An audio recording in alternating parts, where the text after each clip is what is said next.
Paramashivoham. Om Nityananda.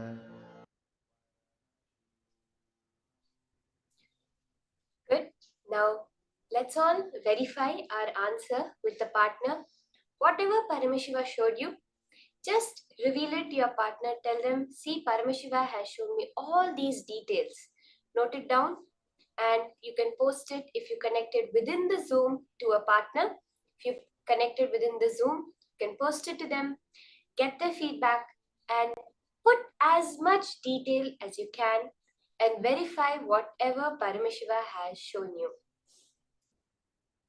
Whatever Paramashiva shows you is always correct.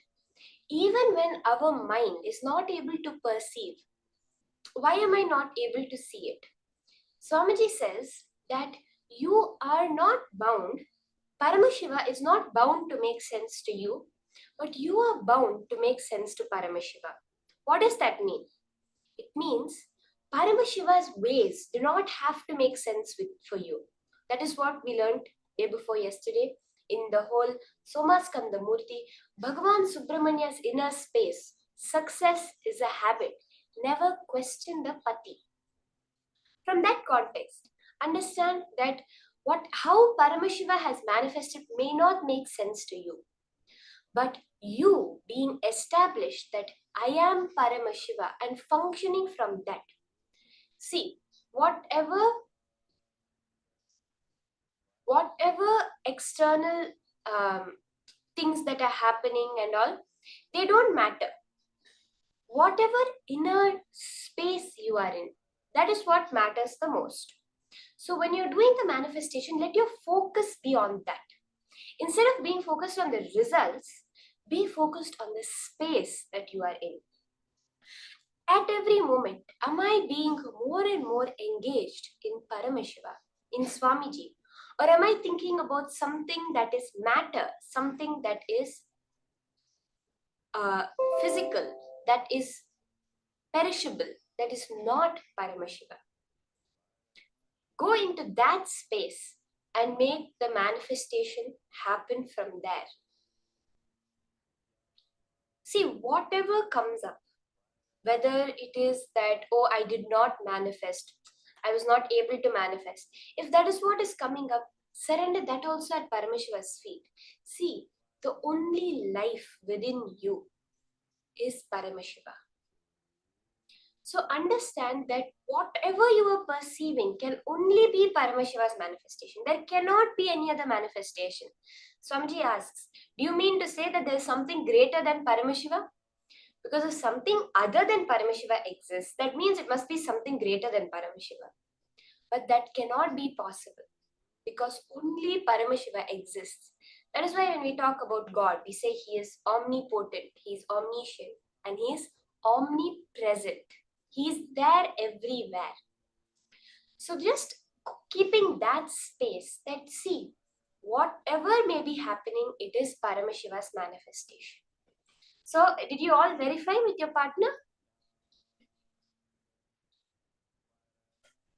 You can post whatever Paramashiva has revealed to you. Post your manifestations.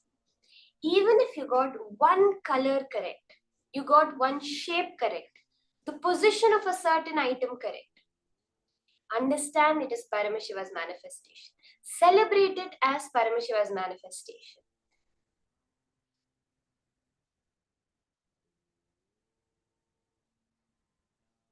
That is the space we hold during manifestation. Swamiji says very beautifully that anything in life requires only your Ichha Shakti, no Kriya Shakti. What does that mean? That your will, your desire to manifest it is more than powerful enough to make it happen. Any action does not need to be put the effort to do. Your wish to do it is more than enough to make all the actions happen around you. After that, you need the Kriya Shakti only to celebrate it. That Ichha, that desire, that will you have to manifest powers is more than powerful enough to manifest your reality, to manifest the powers of Paramashiva. After that, you only need your action, your will, your focus, your engagement to enjoy it, to celebrate it. With this context, let us move on to the next powerful cognitions from Swamiji on the vastness of gender within Hinduism. 11 genders, not just one, not just 2 or 3 genders. There is 11 genders in Hinduism. Swamiji, in this session, will guide us through how we can experience complete gender completion with this knowledge of 11 genders. Let us now enter into these powerful cognitions from Swamiji.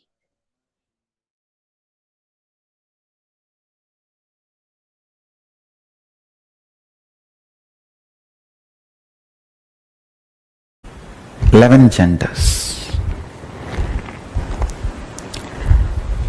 Some of the most powerful sacred secrets and powerful cognitions you need to know from Paramashiva about the 11 genders. 1. Gender is the totality of your identification with physical body, psychological layer, physiological existence, and your will about you. Listen. Your physical existence, your physiological existence, your psychological existence, and your identification, aham, will. In all 4 levels, how you feel the totality of all these 4 put together is your gender. And unfortunately, society does not have this elaborate true understanding because this knowledge was kept with elite. Society has only the very rough middle class mentality, mediocre understanding of 2 gender. And now they are coming up slowly only to the level of 3rd gender. But actually 11 genders exist. The various permutation combinations of your gender identification in the physical level, physiological level, psychological level, and will, aham, the individual conscious level. So understand, when Hinduism, Vedas and Agamas asks you to be a celibate till the age of 21, the purpose is for you to realize in physical level what is the gender with which you feel comfortable. In psychological level, what is the gender with which you are comfortable. In physiological level, what is the gender identity with which you are comfortable. And your conscious, self-conscious level, what is the gender with which you are comfortable. Exploring it, understand, one of the biggest problem is till 21, if you allow somebody to explore you, or if you explore somebody, you collapse into the wrong identification due to powerless cognitions, and you build a wrong gender identity. Understand? Whether you feel oversexed or undersexed, womanizer or suppressed, any powerlessness or complication in the level of sex and sexual fulfillment or sexual desires, sexual guilt, and any problem you go through with the sex fundamentally starts with gender identification. I tell you, when your gender is properly identified, all the sexual problems just melt down. 3,000 problems sexologists have created can just melt down if you just diagnose your gender. That's all, nothing else. Please understand, multiple disorders related to eating can be cured completely. Multiple disorders related to drug addictions can be cured completely just by gender identification. Do not first thing, just say no to society and society labeling you in any gender. If you are below 21, decide not to allow anybody to physically explore you and never explore another physical body. Wait. Understand, gender identity is like a mercury. It cannot be kept even in golden pot. It can be only kept in stone vessel. Only after 21, your system becomes a stone vessel. If you are below 21, decide no question of exploring another body or letting another body to explore you. And if you are already above 21 and you feel you have allowed people to explore you or you explored other bodies, don't fall into guilt, but sit and go through every incident and go for completing it. I'm telling you, you need to cognize your will, the aham, tries to play with your multiple possibility, multiple permutation combination. Sometimes it tries to be physically male and physiologically female and psychologically gay. Sometimes it tries to be psychologically male, physiologically female and physically gay. It just tries multiple permutation combinations, explores itself during those periods. You just need to be with yourself. 3 worst things are done to you by society. First, trying to push you into 3 or 4 genders they are recognizing, like pushing you into either male or female or lesbian or gay. That's one of the biggest crime done to you. Second, not letting you understand that they don't have the ultimate solution. They are ignorant, but trying to push their off, unverified, not time-tested, non-foolproof understandings, ideas, concepts, cognitions being pushed into you, forced to die. Basic truths about life, your gender identification, your will, when it is trying, doing all the trial and error of the gender identification, it should be given freedom. Freedom to be celibate. Understand?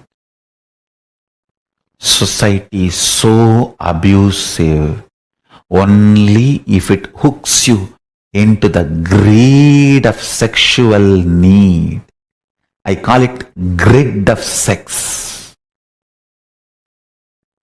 You can continue to be exploited. Diabetes is grid. The first 21 years till you find your identification and your beautiful alignment of the gender, which is the true integrity with which your physical, physiological, psychological existences feel complete. In these 11 genders, one permutation combination gives you a complete completion. Wow! The heaven experience in your body. Your 6 feet body feels heaven. That experience to happen in you, you need to explore what is the gender you are really. Which one you feel, I know me. To come to that experience, that is what I call the state of Ardhanarishwara. Paramashiva. The state of Ardhanarishwara. Ardhanarishwara is the ultimate symbol of the completion of the gender identity. Liberation from gender crisis. It's a beautiful form Paramashiva takes to show the completion of the gender identity.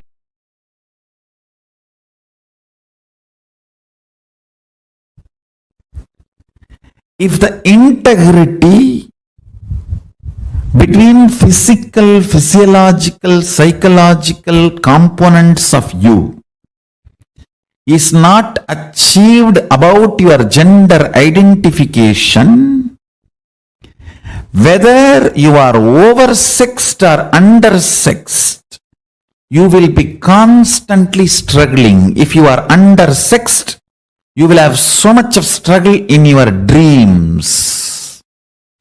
If you are oversexed, you will have so much of trouble in your psychology space. Understand? Whether you are aggressive or passive, if your psychology is also prepared and integrated to physiology and physical component along with hormonal pressure, you will build tremendous love and responsibility, care for the other person. End of the act will not be falling down, it will be falling into the intimacy. Every level, your gender identification matters. Understand? Whether you are a womanizer or a nymphomaniac, it doesn't matter. Whether you are a sannyasi or sannyasini, it doesn't matter. What matters is, do you feel inside your body, your integrity, your physical, physiological, psychological components, do they feel integrated about your gender identification? Understand? Your physical identification, that needs just a simple medical examination, nothing else. Physical examination, nothing else. But physiological identification, you need to look in. Whenever you feel excited, are you more in kama or moha? Understand, both of them are different. In kama, you just want to manifest the reality of you and the other person or persons involved in your life. In moha, you just want to exploit everyone for your pleasure. There are two different things.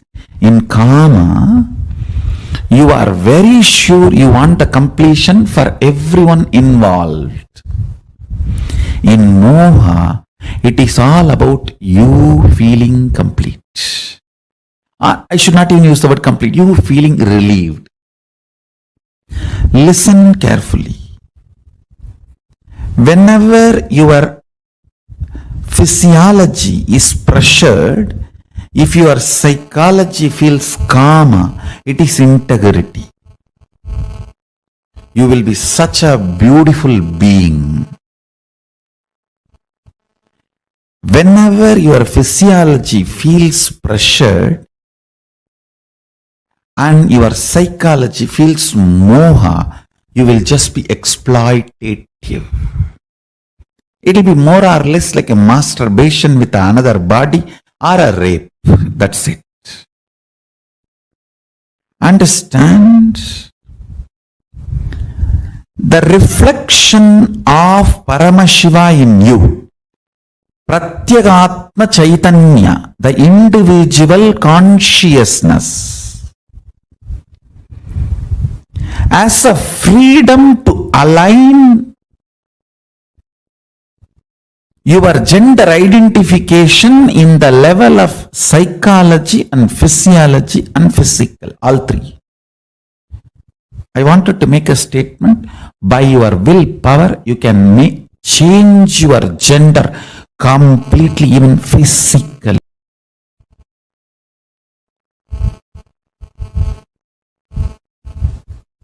All you need is aligning. And when I say aligning, I don't want to say in physical, physiological, psychological, you need to feel the same gender identity. No. You just need to identify what you feel. That's all. If you identify, you will know why you are feeling what you are feeling, why you are behaving the way you are behaving. Understand? Realizing blind spot is curing blind spot. Nothing else. Realizing why you are behaving the way you are behaving, why you are doing the way you are doing, why you are saying what you are saying, liberates you.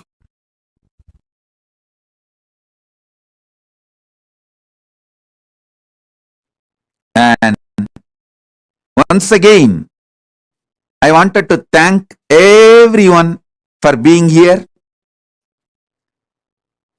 Today's subject for the panel discussion is gender equality, past, present, future.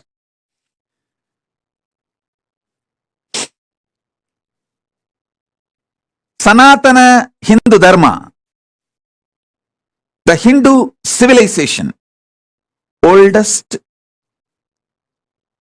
surviving civilization of the earth,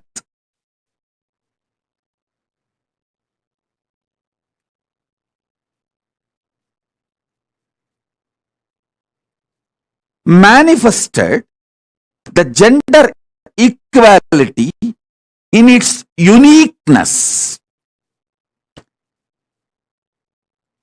Each gender, not just as we know, socially accepted, just male and female.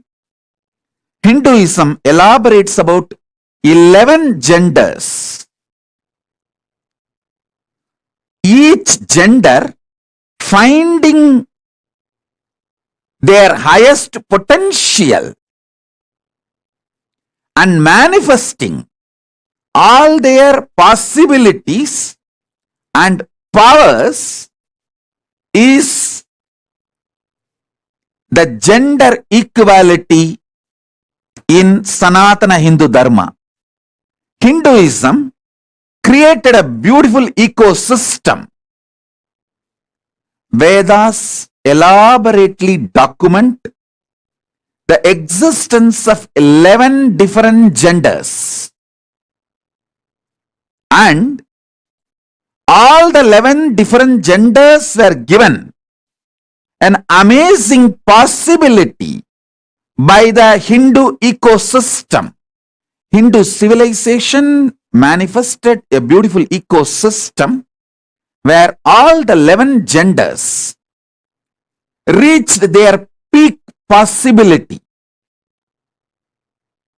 possibilities and powers.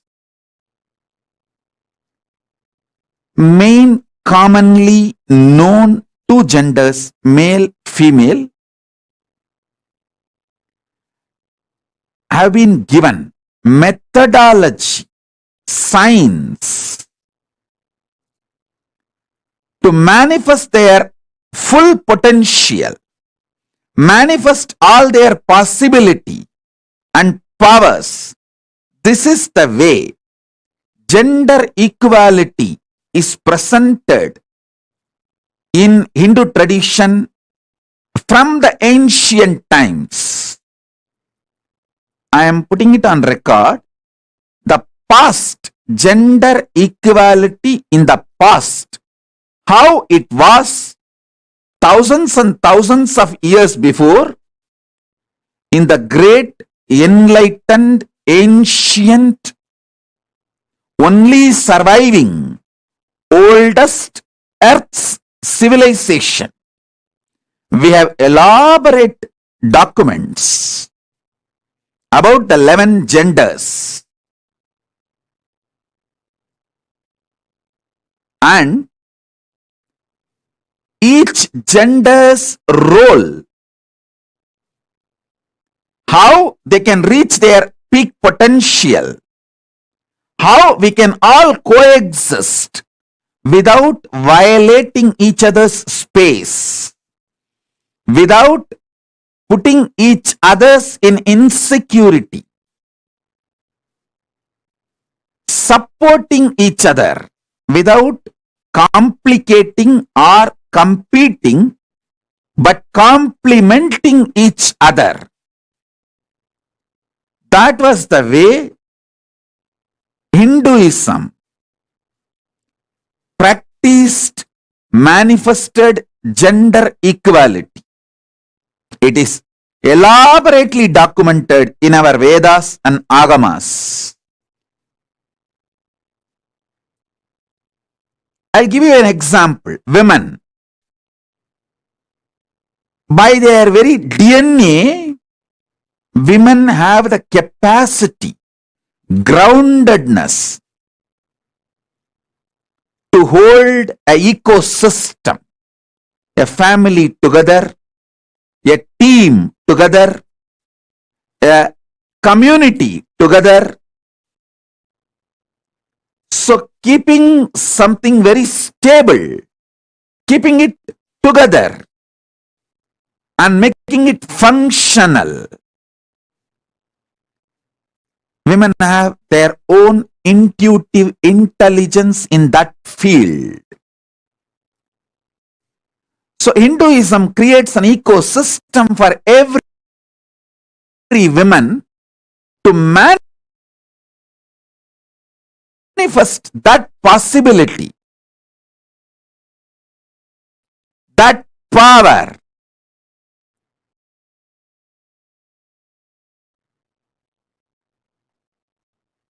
This knowledge is documented and transmitted from generation to next generation just through the DNA.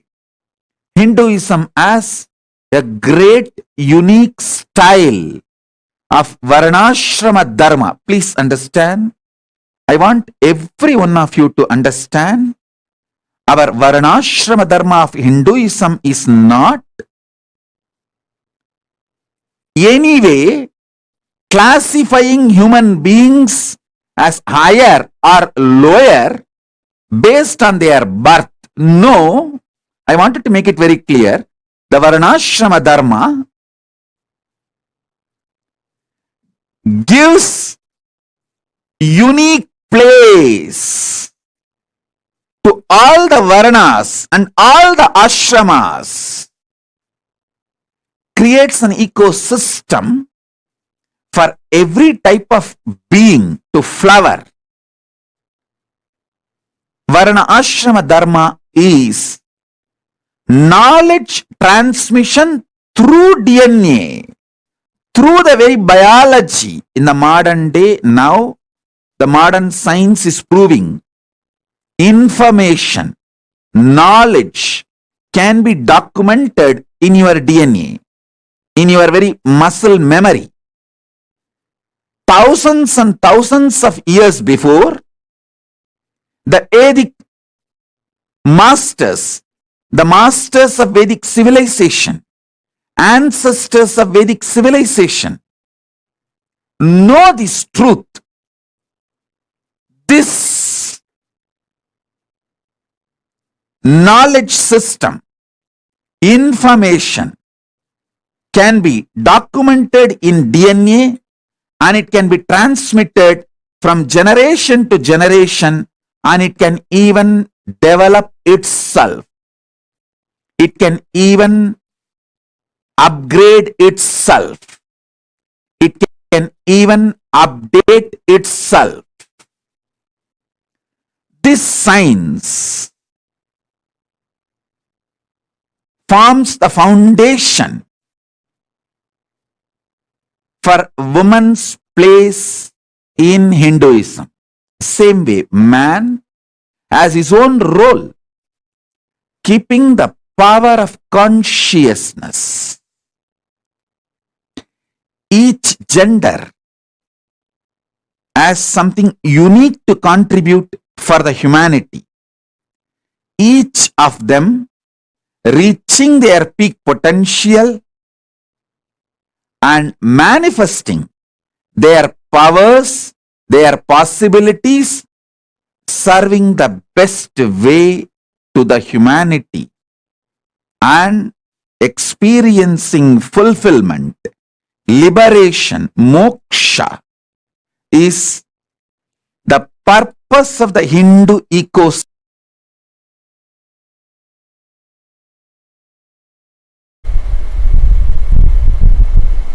If the Agamas 11 gender idea is introduced to the world, the modern day sexology business will collapse. It's a business making you believe you have a problem.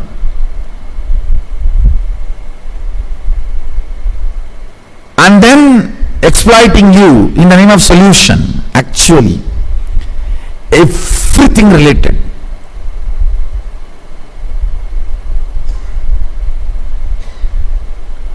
Whether problems or difficulties, understandings related to sexology can be solved just by this one understanding of 11 genders. The moment you identify your gender, problem is solved. Then you know how you are going to be functioning. It is a simple mechanism. See, body is the best outfit you can wear. Understand this word. Body is the best outfit you can wear.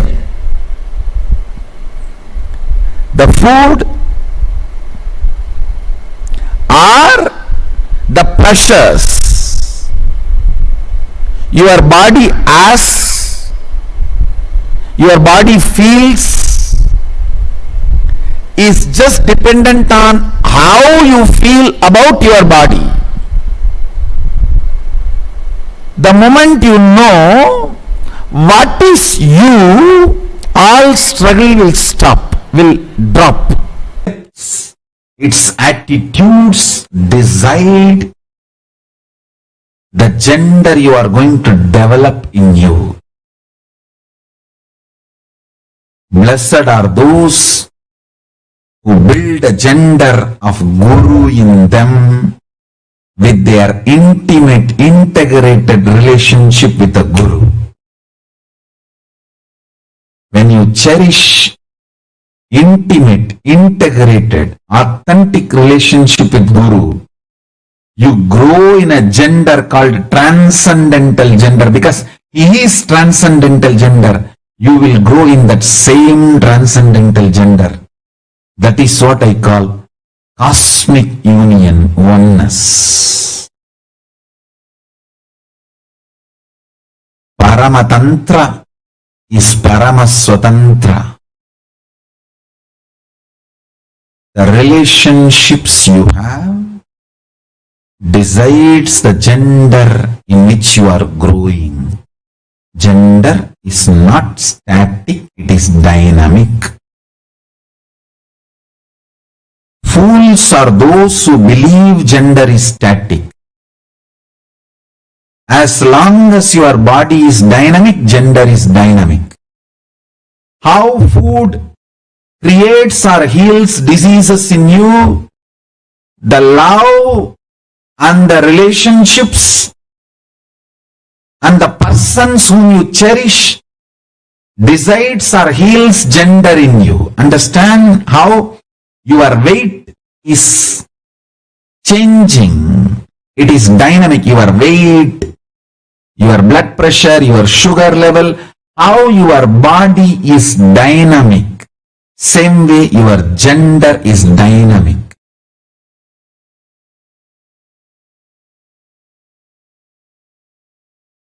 If you think your gender is static, you are a fool. Your gender is dynamic is the truth. Based on the food you eat, your health changes. Based on the love you eat, the thought currents you eat, your gender changes. The most sweetest, intimate, personal, integrated, authentic relationship with Guru makes you grow into transcendental gender that is directly equivalent to the enlightenment and power manifestation you will have. Understand?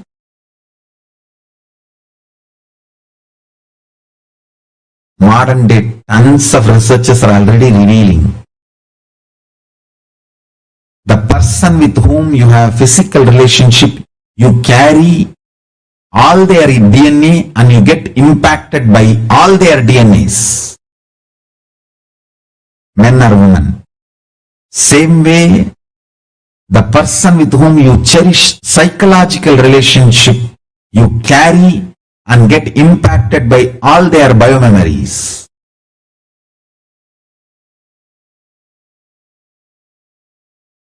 The Guru, who is literally divine, Paramashiva, with whom you have intimate, integrated, personal, authentic relationship, you carry his very DNA, very biomemory, and very powers, enlightenment, bioenergy itself.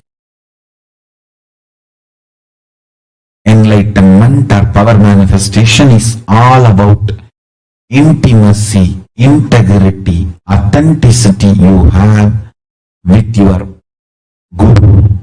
The personal relationship with your Guru, that's all. That's all.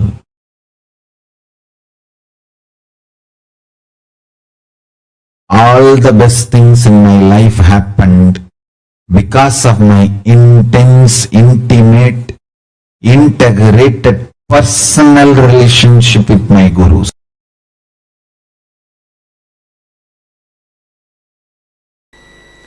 The future of the world is going to be this way. Future of the planet Earth is going to be exactly this way. Once you become 18, now you have the freedom to choose which country you want to live. What should be your language? What should be the field you wanted to enrich the world? And which faith you wanted to live? Which religion you wanted to pick up? Which gender you want to have? It is going to be very common, the gender exchange operations. Gender change operations are going to be just like a cough cold medication. It's going to be available every street. Very soon, you don't need to be bound in the gender you are born. You don't need to be bound in the religion you are born. You don't need to be bound in the country you are born. You don't need to be bound with your mother tongue. So naturally, all the people who promote love for your country, love for your religion, love for your mother tongue, love for your culture, love for your gender, they will all be outdated.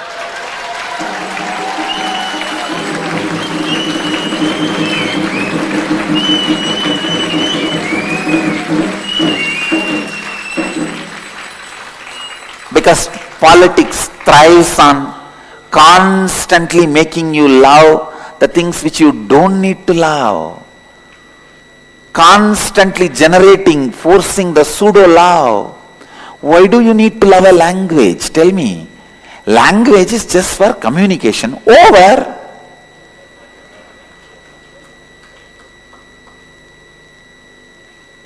If you know what the other person is saying, if the other person knows what you are saying just, and he understands, that's over. Language is just for communication, not for becoming fanatic and dying. Religion is just for enriching yourself and others, not for just killing each other. Country is what for country concept, so that we create better and better infrastructure and enrich the universe, enrich the world. But instead, we build more and more weapons in the name of defense and kill each other. The concept of language, concept of country, concept of religion, just see how many billions of people we lost on the planet Earth and all their intelligence. There are some religions, even while you are alive, they kill your intelligence.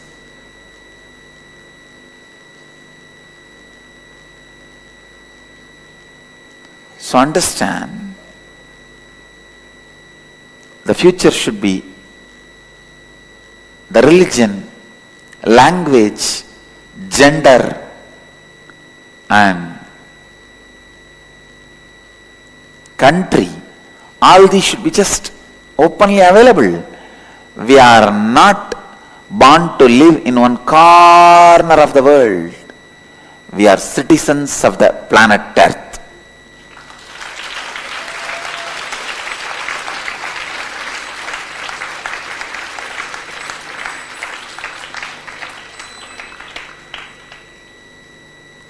This can happen only by Vedic tradition. I tell you, only by Vedic tradition, which has a strength to stand any scrutiny. And not only that, even though it accepts all traditions, even if you don't accept Vedic tradition accepts you.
Some of the most powerful sacred secrets and powerful cognitions you need to know from Paramashiva about the 11 genders.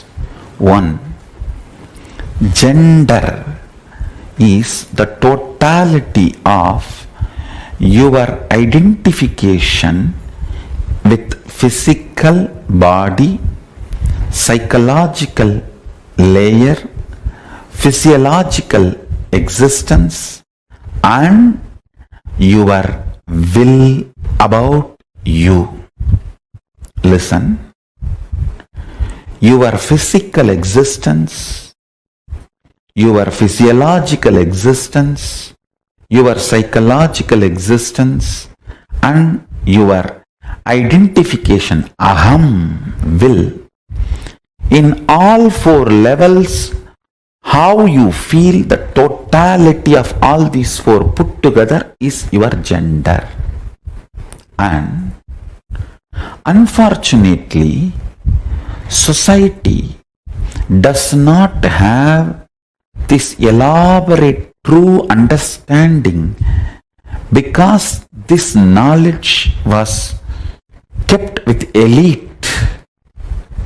Society has only the very rough middle class mentality, mediocre understanding of two gender. And now they are coming up slowly only to the level of third gender. But actually 11 genders exist.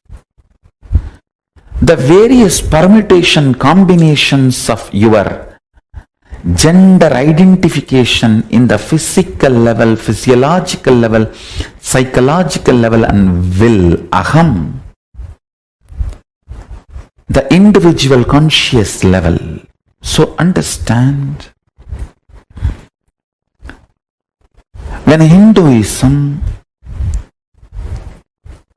Vedas and Agamas asks you to be a celibate till the age of 21, the purpose is for you to realize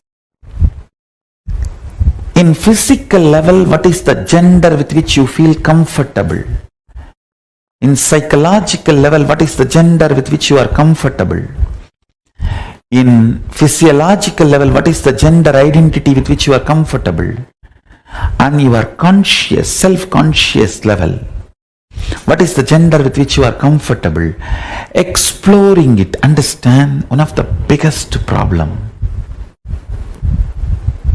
is till 21, if you allow somebody to explore you or if you explore somebody, you collapse into the wrong identification due to powerless cognitions and you build a wrong gender identity. Understand?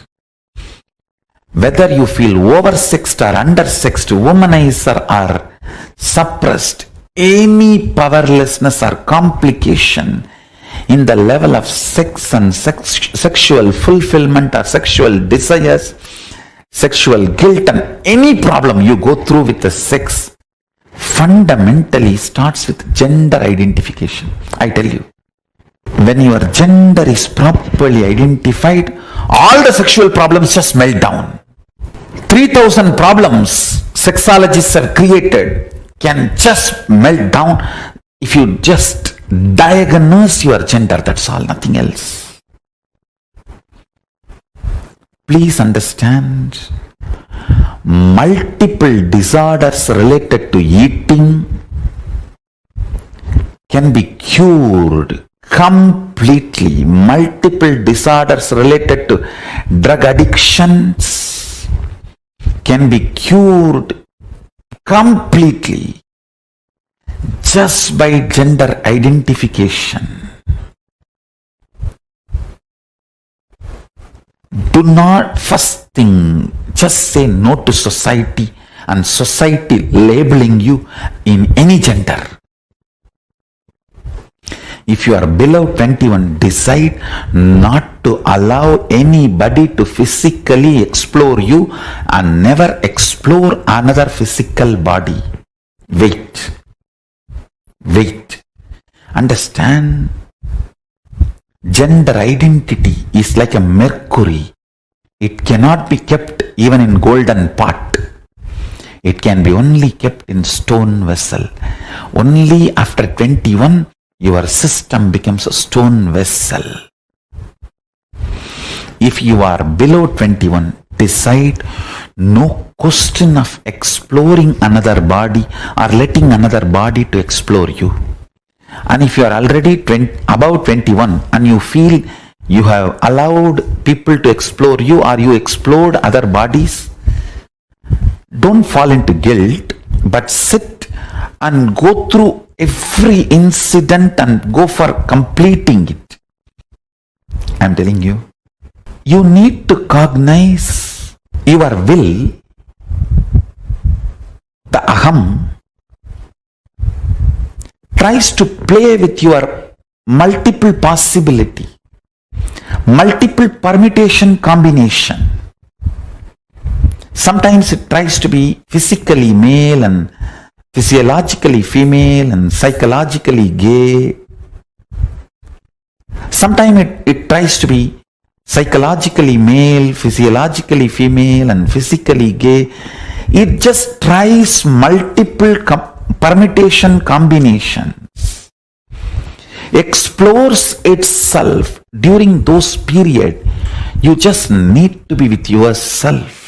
3 worst things are done to you by society. First, trying to push you into 3 or 4 genders they are recognizing, like pushing you into either male or female or lesbian or gay. That's one of the biggest crime done to you. Second, not letting you understand that they don't have the ultimate solution. They are ignorant, but trying to push their unverified, not time-tested, non-foolproof understandings, ideas, concepts, cognitions being pushed into you, forced to digest basic truths about life, your gender identification, your will, when it is trying, doing all the trial and error of the gender identification, it should be given freedom. Freedom to be celibate. Understand? Society is so abusive only if it hooks you into the greed of sexual need. I call it grid of sex. You can continue to be exploited. The first 21 years till you find your identification and your beautiful alignment of the gender, which is the true integrity with which your physical, physiological, psychological existences feel complete. In these 11 genders, one permutation combination gives you a complete completion. Wow! The heaven experience in your body, your 6 feet body feels heaven. That experience to happen in you, you need to explore what is the gender you are really, in which one you feel, I know me. To come to that experience, that is what I call the state of Ardhanarishwara. Paramashiva. The state of Ardhanarishwara. Listen. If the integrity between physical, physiological, psychological components of you is not achieved about your gender identification, whether you are oversexed or undersexed, you will be constantly struggling. If you are undersexed, you will have so much of struggle in your dreams. If you are oversexed, you will have so much of trouble in your psychology space. Understand? Whether you are aggressive or passive, If your psychology is also prepared and integrated to physiology and physical component, along with hormonal pressure, you will build tremendous love and responsibility, care for the other person. End of the act will not be falling down, it will be falling into the intimacy. Every level, your gender identification matters. Understand? Whether you are a womanizer or nymphomaniac, it doesn't matter. Whether you are a sannyasi or sannyasini, it doesn't matter. What matters is, do you feel inside your body, your integrity, your physical, physiological, psychological components, do they feel integrated about your gender identification? Understand? Your physical identification, that needs just a simple medical examination, nothing else. Physical examination, nothing else. But physiological identification, you need to look in. Whenever you feel excited, are you more in kama or moha? Understand, both of them are different. In kama, you just want to manifest the reality of you and the other person or persons involved in your life. In moha, you just want to exploit everyone for your pleasure. There are two different things. In kama, you are very sure you want a completion for everyone involved. In moha, it is all about you feeling complete. I should not even use the word complete. You feeling relieved. Listen carefully. Whenever your physiology is pressured, if your psychology feels kama, it is integrity. You will be such a beautiful being. Whenever your physiology feels pressured and your psychology feels moha, you will just be exploitative. It will be more or less like a masturbation with another body or a rape. That's it. Understand? The reflection of Paramashiva in you, Pratyagatma Chaitanya, the individual consciousness, as a freedom to align your gender identification in the level of psychology and physiology and physical, all three. I wanted to make a statement. By your willpower, you can change your gender completely, even physically. All you need is aligning. And when I say aligning, I don't want to say in physical, physiological, psychological, you need to feel the same gender identity. No. You just need to identify what you feel. That's all. If you identify, you will know why you are feeling what you are feeling, why you are behaving the way you are behaving. Understand? Realizing blind spot is curing blind spot. Nothing else. Realizing why you are behaving the way you are behaving, why you are doing the way you are doing, why you are saying what you are saying,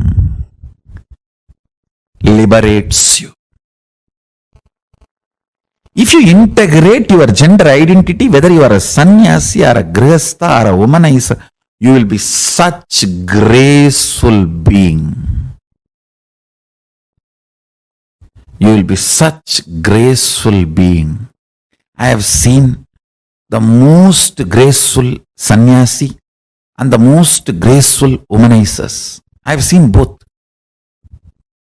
And sometimes I used to wonder how both of them radiate such grace.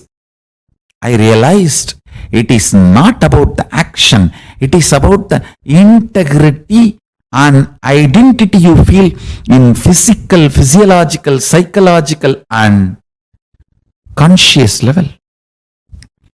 Most graceful celibate I have seen is Yogi Ram Surat Kumar. He is absolute brahmachari, but such grace. And the most graceful grihastha I have seen, Raghupati Yogi. He had 14 kids, but his grace is, I'll say, equivalent to Ram Surat Kumar. Grace means ability to generate huge love and respect in the other person the moment he sees you, she sees you. Just by sight, if you are able to instigate, invoke tremendous love and respect, that is called grace. Beautifully, Valmiki describes when Sita entered the court, the whole court stood up, including Janaka. Understand? Janaka is father. He says the grace she was carrying was such, all the rishis, munis, and the people who came for Swayamvaram, who were supposed to get married to her, or who came with a lust to marry her, all of them forgot their identity for a few seconds and just stood up.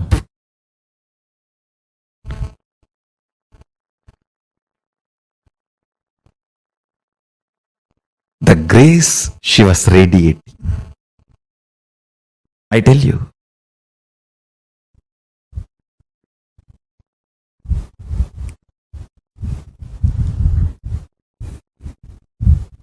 I wanted to get into the details. All the mood swing women suffer and feeling exploited, women feel, is just because their three layers are not integrated. Physical, physiological, psychological does not feel the same gender identity. There is a mismatch. There is a confusion.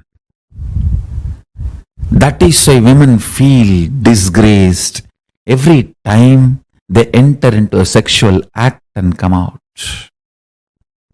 They feel exploited, tortured, abused. Listen.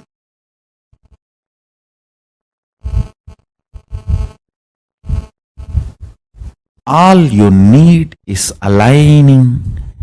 And when I say aligning, I don't want to say in physical, physiological, psychological, you need to feel the same gender identity. No. You just need to identify what you feel. That's all. If you identify, you will know why you are feeling what you are feeling, why you are behaving the way you are behaving. Understand? Realizing blind spot is curing blind spot. Nothing else. Realizing why you are behaving the way you are behaving, why you are doing the way you are doing, why you are saying what you are saying, liberates you.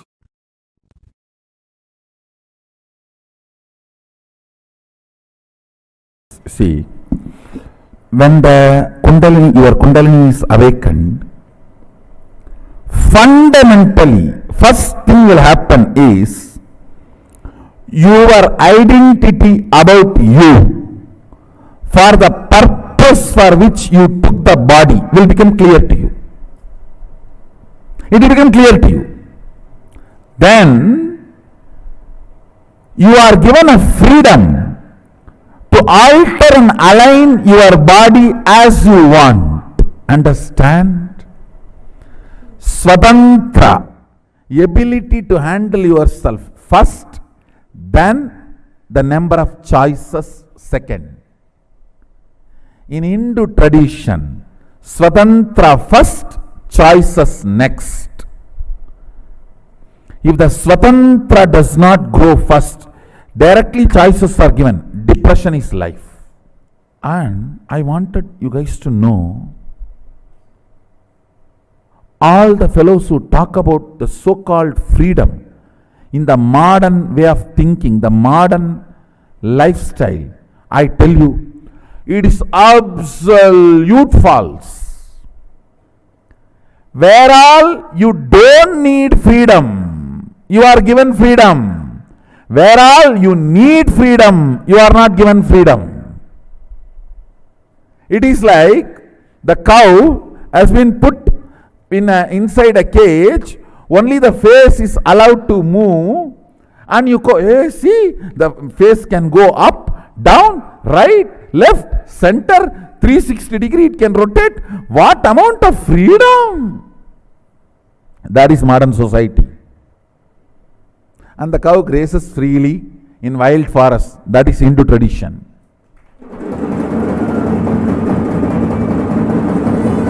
And that cow is given the intelligence what to eat and what not to eat, and even if it eats poison, it will not get into its system. Please understand, Swatantra is much, much higher than the freedom based on choices. Freedom defined by the choices, freedom defined as choices, is too low than the Swatantra defined by the Hindu tradition. Recently, I was conducting sessions for a group of people on Brahmacharya. You will be surprised. In that class question answer, almost 90% of the people say they don't feel the gender they are supposed to be feeling as their body. 90% of the people, not a joke, understand. 90% of them are saying we are not feeling the gender we are supposed to feel as per the society, the body in which we are. I think it's little more than 90. Fortunately, they are having understanding about Brahmacharya as per Sadashiva's instruction. The first instruction, as I said, 9 months. No physical sexual activity and practicing completion, means the power manifestation. Second instruction, every morning have neem juice, every night a black betel leaf with a little pachakarpuram, the raw camphor, a pinch of raw camphor. These two herb, if it can be programmed by the master and given, that is great. Even if that is not possible, offer it to Sadashiva's deity or Sadashiva Mandala and take. This two instruction can do so much of healing, I tell you. All the toxins gets accumulated in your system because of sexual abusal. Pornography means sexual abusal done to you by you, sexual abusal done to you by others. Both accumulates toxins in your system that can be cleansed. The detoxification can happen by these two. Morning neem juice, night black betel leaf with a pinch of camphor. This can detoxify your body and reveal your original gender to you. Understand? This is what the story, Meenakshi's story says. When she saw Sadashiva, the third thus disappeared and she realized her original gender. She realized her original gender, her original identity. Till we get that, we will not know who we are. When she had the darshan of Sadashiva, the third breast disappeared and she realized her original gender. Understand? This two instruction can bring tremendous healing and realization of your original gender. Can happen in you. That can solve almost 90% of your problems.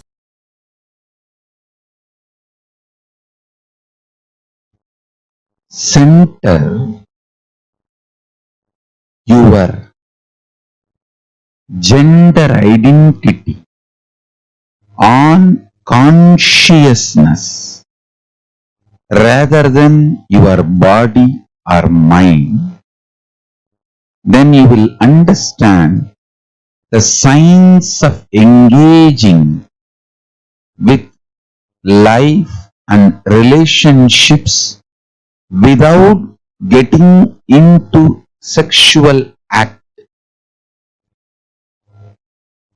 The science of entering into relationship with the whole universe without engaging physical or sexual act is pure power manifestation.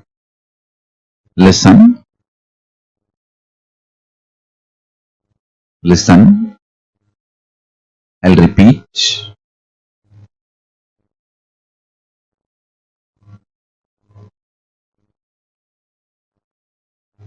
Do not take your consciousness, life for granted.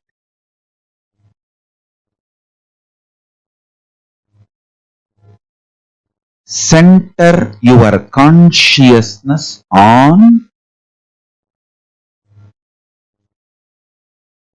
Paramashiva. Center even your gender identity. Understand, the science I am teaching you now is the most powerful, beautiful power manifestation science. Center even your gender identity on consciousness instead of your body. Listen, when you look in, even before you remember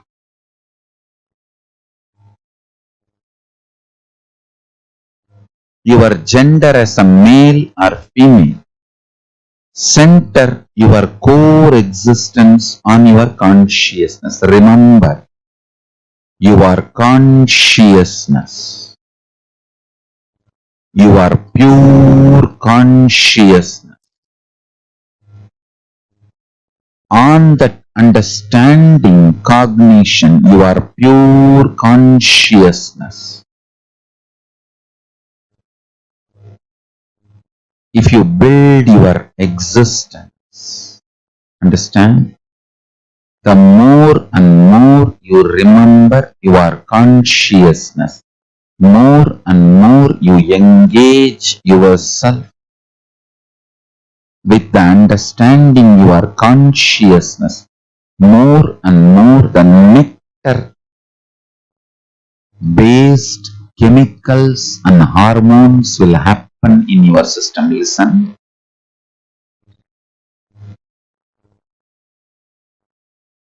The everyday living process of your body, you are inhaling, exhaling, breathing, digestion. All this can be either amritatva, nectaric, or they can be aging, growing old. Listen carefully.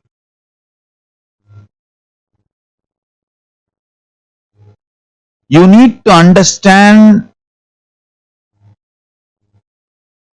the functioning of your body is centered on the ideas you cherish about you.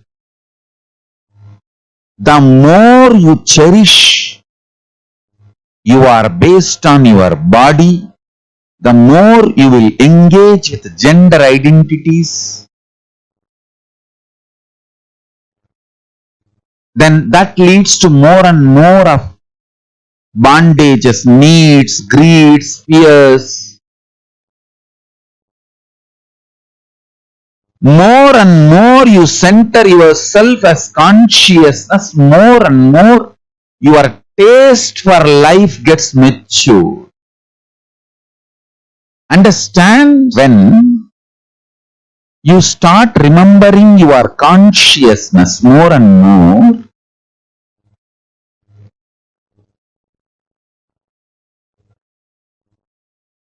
your identity will not be based on gender. Cognizing yourself consciously, from that cognition, your consciousness, when you approach your physiology, it engages itself in the space of Paramashiva, means immortality, nectar, amritatva, all the life processes like a breathing, inhaling, exhaling, eating, digestion, all engagement with life, whatever your body goes through, everything starts happening towards immortality, being filled with amrita, nectar. Understand? When you remember your consciousness, even your gender identity is built such a way, you do not seek to engage with a sexual relationship with every being you see or everything you see. Please understand, gender identity built based on consciousness knows how to engage with every person and everything without sexual relationship, sexual activity, but able to engage. That is what I call power manifestation. Listen.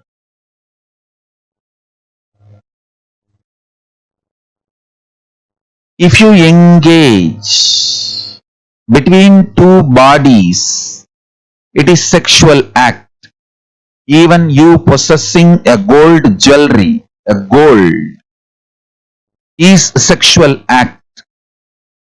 A matter working with matter always is sexual act.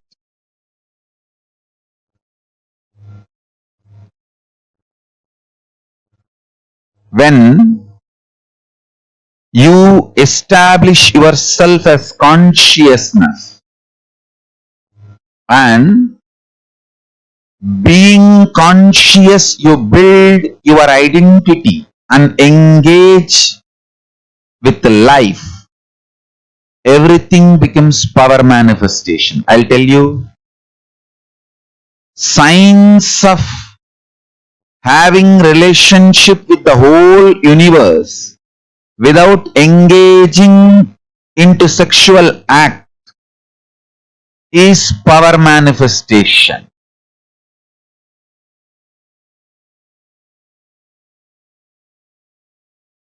All life negative attitudes and aptitudes and tendencies, powerful conclusions, cognitions are the parasites sitting inside your biomemory. Let me repeat.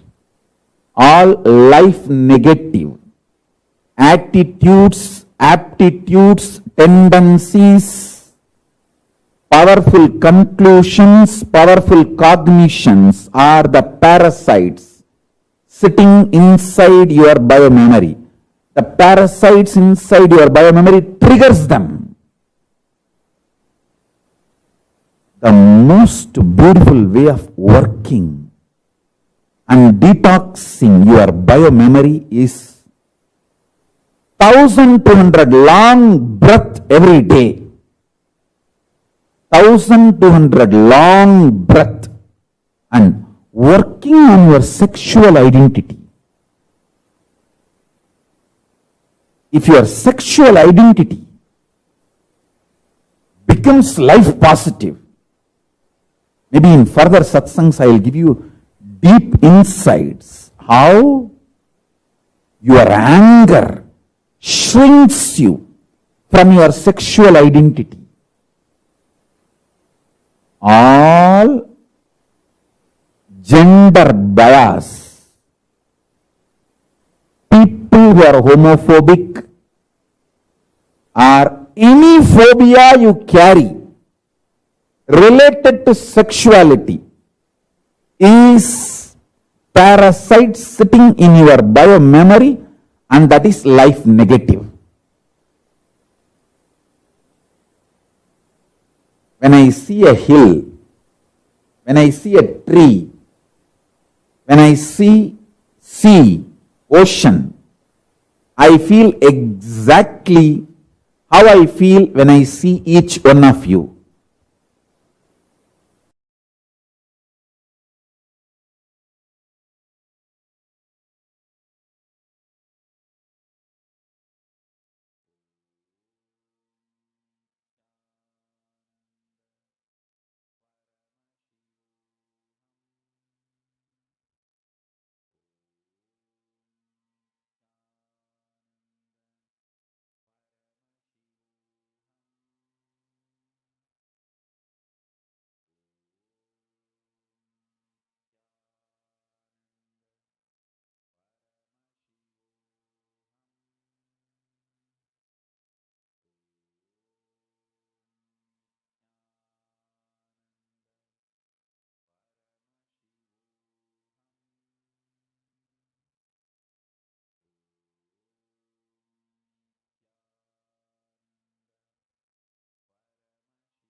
This was an amazing session where Swamiji revealed to all of us about gender, breakthrough understandings about gender, gender identity, and how we carry the confusion in our inner space pertaining to gender.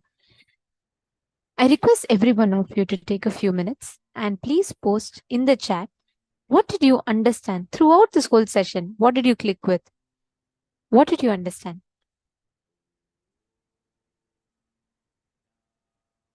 I request all of you to please take a few minutes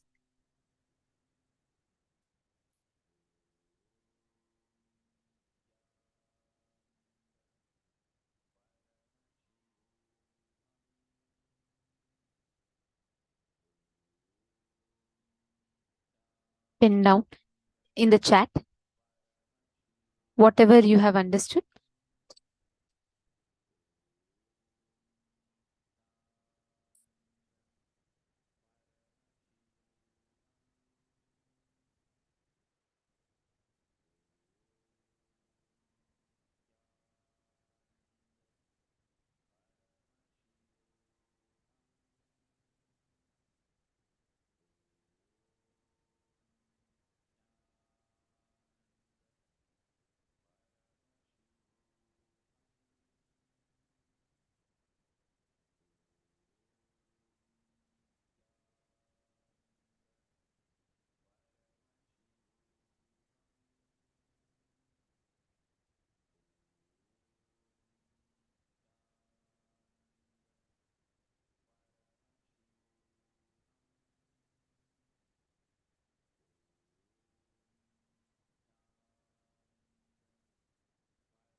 What Swamiji revealed in this session is a very, very important truth.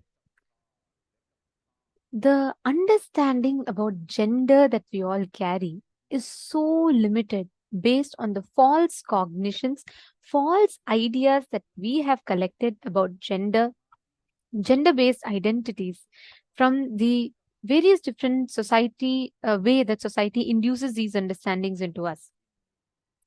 We all always think that, okay, there are only two genders.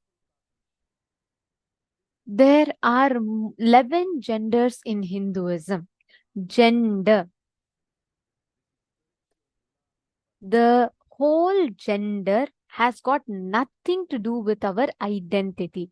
Gender is only like how our body has clothes, correct?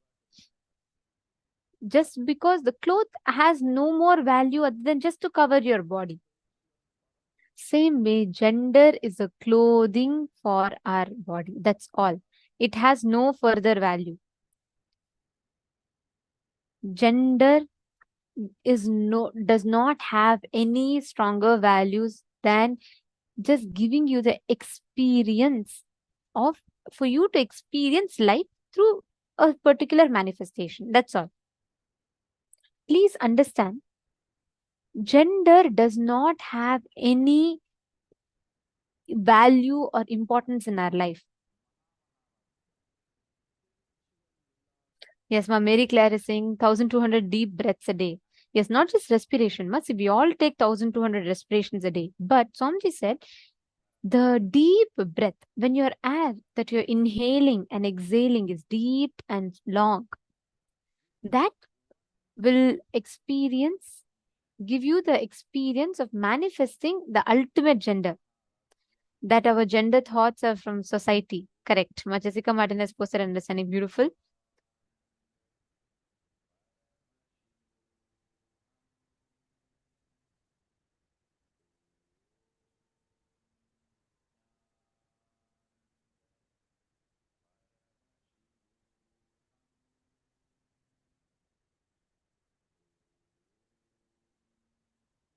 Yes, I see many of you have posted your understandings. I'm just seeing, and Masuda Dandapani has posted too much of options for society. It would be very useful if used in right way. Okay, very nice.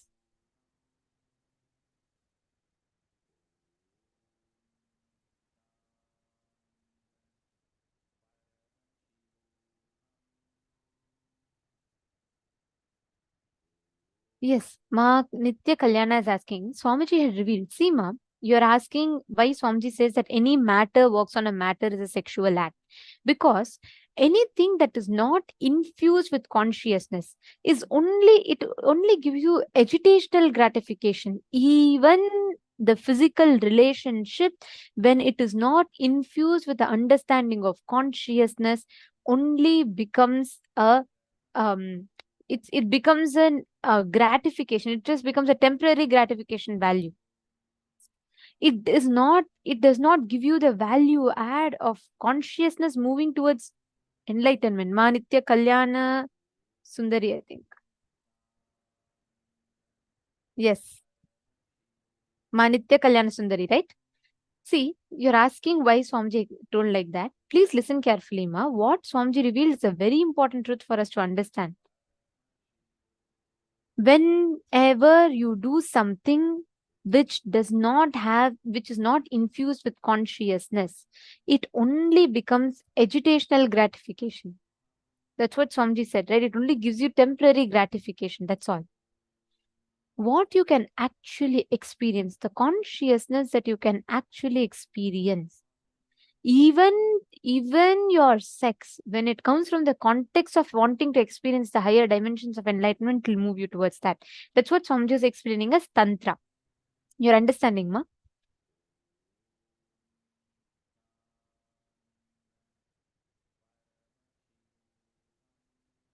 See, Ma Virupaksha, you're saying, actually, I'm not sure I have totally understood what Swamiji said. For I never had any doubt about me being a female attracted to males as defined by society. I just accepted it.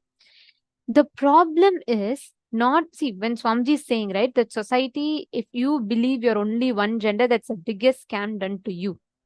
Listen very carefully, Ma Virupaksha. It is not that, oh, you're supposed to be confused. That was not the thing.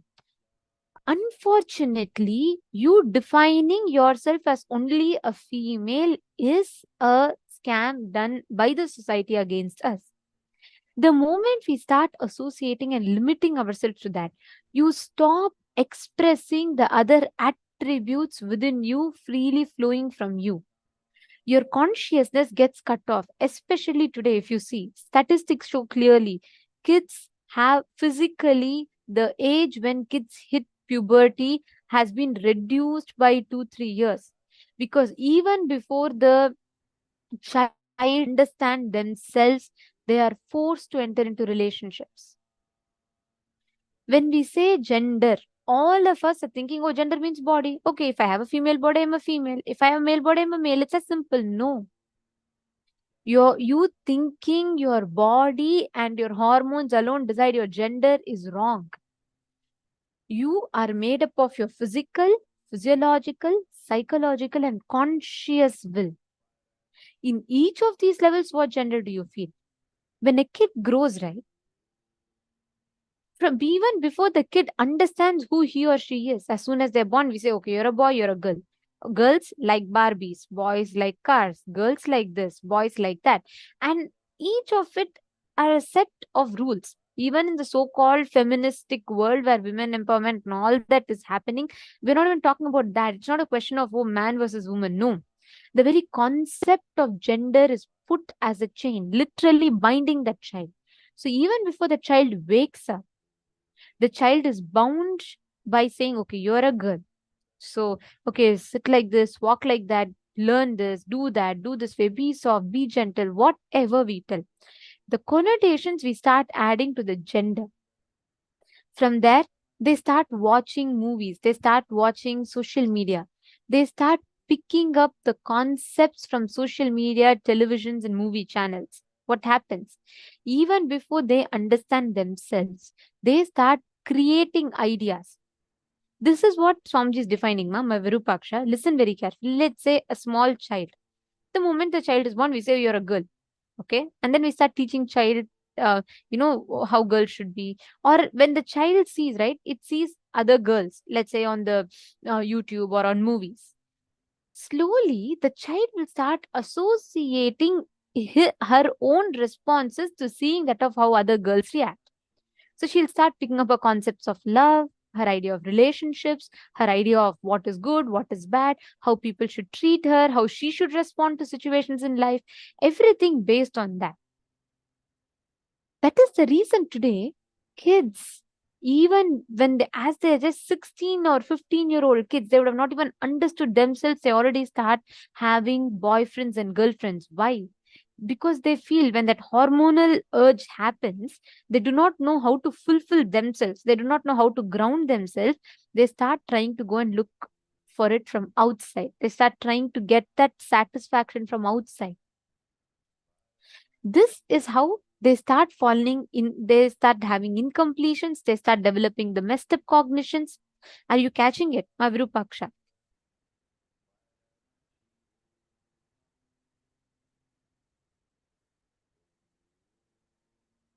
Are you catching it?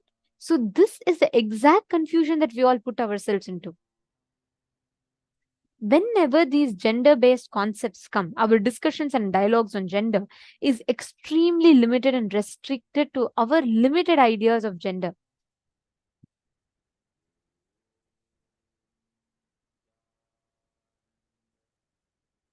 Yes. Ma Vimala. Okay, Ma Vimala is asking that, can you explain the difference between Kama and Moha? Moha is, Seema, Moha is attachment. When you are attached towards something. Any attachment is Moha. Kama can be two. One, Kama is desire. Where, how you direct your desire is up to you. But the pure will, that desire is what is Kama. But that Kama, when it is attached club with Moha, that is what all human beings suffer with. All our relationships, conflicts, everything happens because of that. We start getting attached to it. We start getting attached to our definitions and notions we carry about it. How many of you are understanding? How many of you caught this understanding about 11 genders? Could you all please put yes in the chat?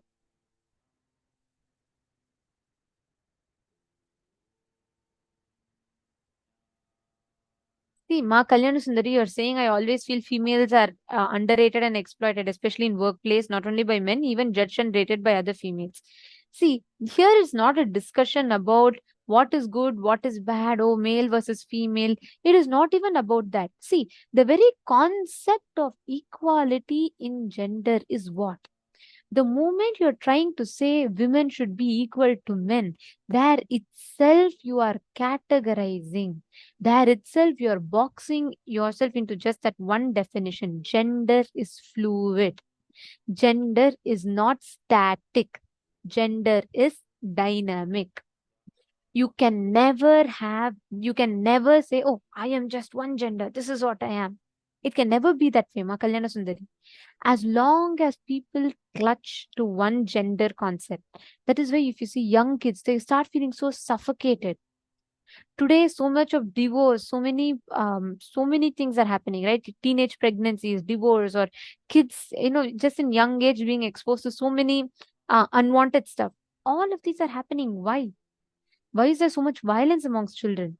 Just this one concept, gender, being suffocated onto them, where the kids do not actually spend time exploring themselves. By the time the kid turns 18, already there's a pressure. They see, oh, so everyone around is having girlfriends. I also need to go get my girlfriend. The society, that kind of pressure that they get, constantly they are driven with that, and they get stuck with that. So what happens even before they spend time understanding what is my up, when they hit the physical puberty, right? That's the time body starts going through hormonal changes. So that is the time you will start seeing for the first time so many changes and differences are happening in your body. At that time, even before you understand yourself what exactly is happening, you try to go from outside, gain someone's support to say you are like this, you're like that, to give you that care and love. That is why today so much of suffocation and so much of disturbance is happening around this. Catching it? I now request every one of you to write down all your cognitions about yourself in all these 4 levels. Means, what are the judgments you carry about your physical body? What are the judgments you carry about your physiology? What are the judgments you carry about your psychology and your conscious will? Please take a few minutes and list it down.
Let's understand this a little more deeply. Actually, there's a very, very beautiful exclusive session on this that Swamiji has given to us, where Swamiji explains about how to identify our gender in these 4 levels, and this will be very exclusive only for the Paramashivoham level 3 participants that are on YouTube, that are on Zoom with us. It's an exclusive session. Swamiji explains how, if in all 4, let us say physically, physiologically, psychologically, and consciously, you are a male, then you are going to be suffocated. You are going to be stuck. Only when you are having physically male, physiologically female, psychologically male, consciously female. Understand what this means. Physically, being active, aggressive. It's a quality of masculineness. Physiologically, being passive. If you are a man and you are physiologically very active and aggressive, if your physiology is aggressive, you will be suffering with high blood pressure. The hormones will go extremely high. Suddenly you will see you will be extreme in diabetes, extreme in BP. All these things will become extreme. Hypertension, these kind of disorders will start developing in you if your physiology is aggressive. This is for male. Whereas for female, when the female body, if you're physically female and you're physiologically, if you are aggressive, if your physiology is aggressive, it will burn fat. If you are a male, you need to be physically, your body should be physically aggressive.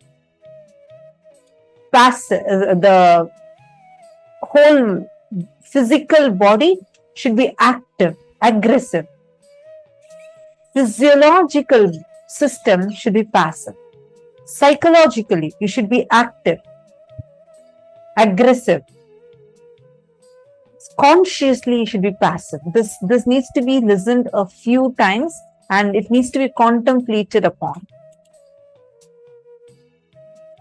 Understand, in each layer, how you are matters. Identify now physically what you are, how you feel about you, physiologically. It is not just about whether you feel, oh, I'm a female. In every level, I feel I'm a female, so I'm a female. No, it's not even based on which gender you get attracted to. That does not decide who you are. That is also a small part of your physiology, but how you are, how you operate. Are you passive? For women, being passive, physically passive, physiologically active is important. Understand, this is a very, very, very important subject. If any of you are not understanding this, please post it in the chat. And what you're understanding also, please post in the chat. So whatever you're understanding, type it out and post it in the chat. Physical body is physiology, hormones you're asking. Physiology is hormones also, but not just hormones.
Have all of you understood? Firstly, apologizing for the technical glitch. As we were talking, the video froze and all of you had the inconvenience. I apologize for the technical glitch. Did all of you understand about these 4 levels? What is physical, psychological, physiological, and conscious level? I'll explain once more because I see even in the mail room, there are some of you who have asked a doubt. Pavanaya is asking, oh, sorry, Fabio Bruno is asking what level our will are. Okay. Fabio Bruno, yeah, listen carefully. There are 4 levels that we're talking about. Okay. Physical level is physically with your body. What are all the judgments you carry about your body? This is a very, very important exercise. So I request all of you to sincerely do this. The first part is in your physical level, what are all the incompletions that you carry? For example, you don't like the way your body is, you think you're too fat, you think you're too thin, you think you're too dark, you think you're too fair. All the incompletions and judgments you carry about your physical body. Second one is psychological layer, where all the emotions, second one is physiological layer. Physiological, listen carefully. Physiological means all the hormonal, all the chemical functions in your body. For example, physiologically, you feel your voice is not as good. You feel that, your hair development is not good. Or physiological impacts in your body. Understanding? All of these pen down. How your body part functions is your physiology. Physiologically, you feel like, your some parts of you is not functioning properly. You have some incompletion with that, whether it's your voice, whether it is the way your organs develop. So write down all the incompletions and listen very carefully. You're writing it down only for yourself. You can even tear this paper and destroy this paper after you write down, but just write down what exactly is your incompletion in all these levels. Be very honest and pen it down. It is very important that we are all writing it down, understanding what exactly is happening inside of us. The third is psychological layer. In the psychological layer, write down the incompletions that you carry, where you feel about the way your thinking processes. Like, for example, you feel you're too weak, you're not manly enough. Or sometimes you feel you're too boisterous, so you're not like girly enough. Like that, we carry different incompletions. You are emotionally strong, you're emotionally very weak. You're not like smart, you're not like strong. Your physiology build is not like a or the physical structure is not like a woman or not like a man. Write down all these incompletions. Ultimately, in your conscious level, means what is your will wanting to be? I request every one of you to first acknowledge. Have you all understood? If you all understood, can I please request every one of you to put yes in the chat? This is a very, very important exercise. This is going to define the initiation we're all going to receive today. It's a very important exercise.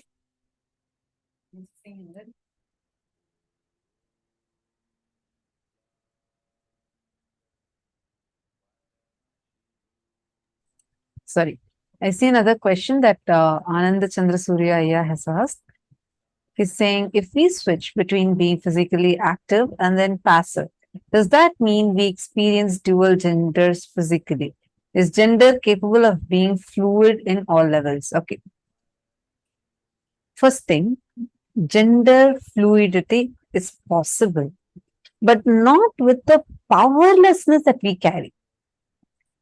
Only when there is completion, like if you see Swamiji, he is not, you can't bind him into any one category, male, female, transgender, nothing, none of these. He's beyond all.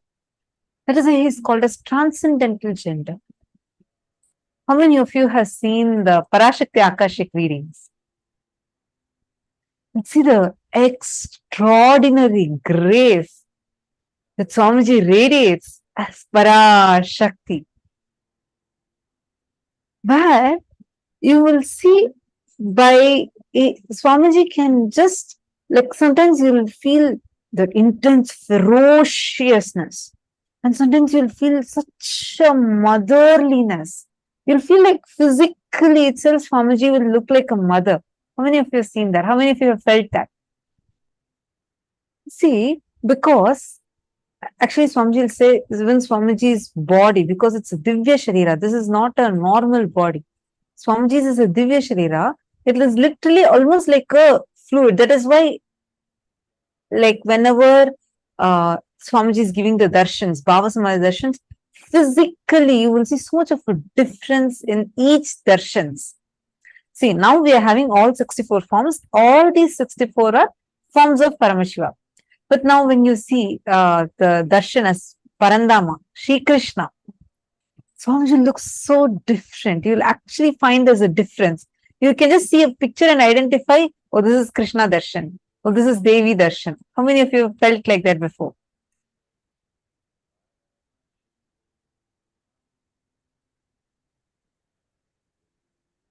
Right? That now understand this carefully. That is because gender fluidity exists. It is possible, but only from completion. You won't even feel like you're restricted. You will feel like you're radiating.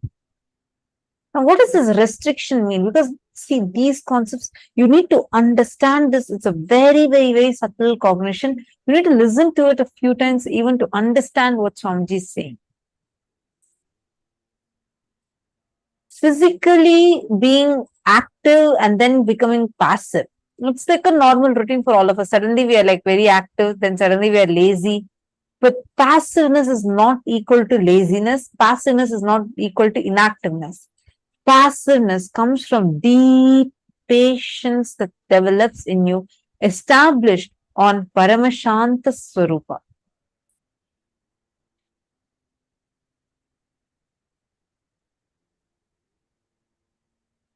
Now, you will see whenever you are physically aggressive, that's good for a male body. Physically being active, aggressive is good. Physiologically, you should be passive. Then you will live long life. Physiology means not just restricted to your hormones, it is even the blood flow that's happening in you, the neurological system that's there in you, all these are under physiology only. That category comes for all these things. Even the way you relate to opposite gender or any other gender for that matter, all this comes in physiology. How you feel, whether attracted to a certain gender, not attracted to a certain gender, whatever, all that comes under physiology. But you need to understand this physiology a little more. How in physiological level are you active or passive? Are you aggressive or passive? Are you going to be with a lot of urge for everything? Or is it going to be from a deep patience? Passive. Actually, when you all write down, right, we will be able to understand it even deeper. So I'm going to request you all to take a few minutes and first pen down. And once you finish writing down, please put yes, you are done in the chat.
So you have written this down.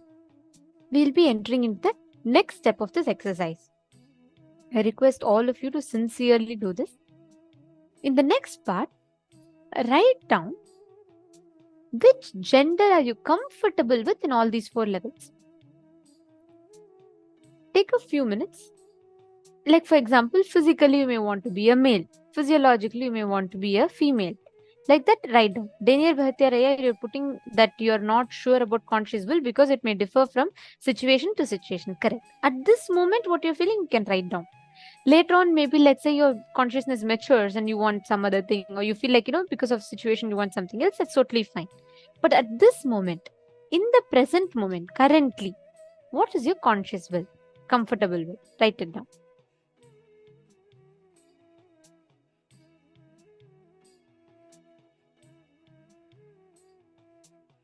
How many of you have finished writing the first step? Can we all enter into the second step, please? Can I please request everyone to post? We will take questions towards the end, but I request everyone to please write down.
If you all have completed this step, can I please request you all to post in the chat that you are done? If you finish this step. Now, we're going to be entering into the next step, which is more important to understand about your the gender identity that you carry.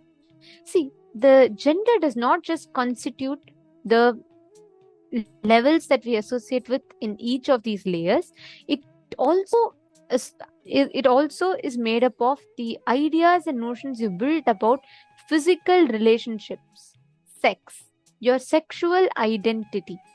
All of these put together forms your experience of relationships, your gender. Now we are going to be entering into the next part of this exercise.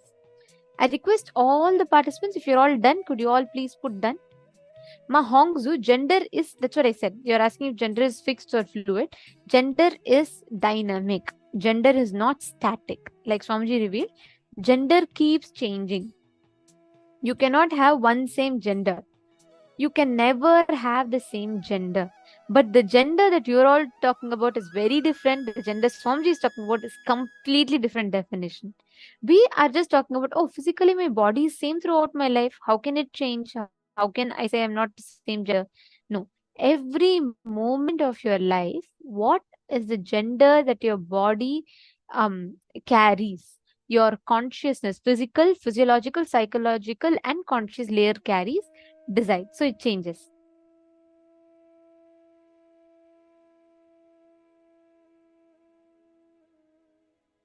See, Mahrupaksha, it is in multiple times, multiple levels, for various different reasons, we would have developed that, which is what we need to attend to.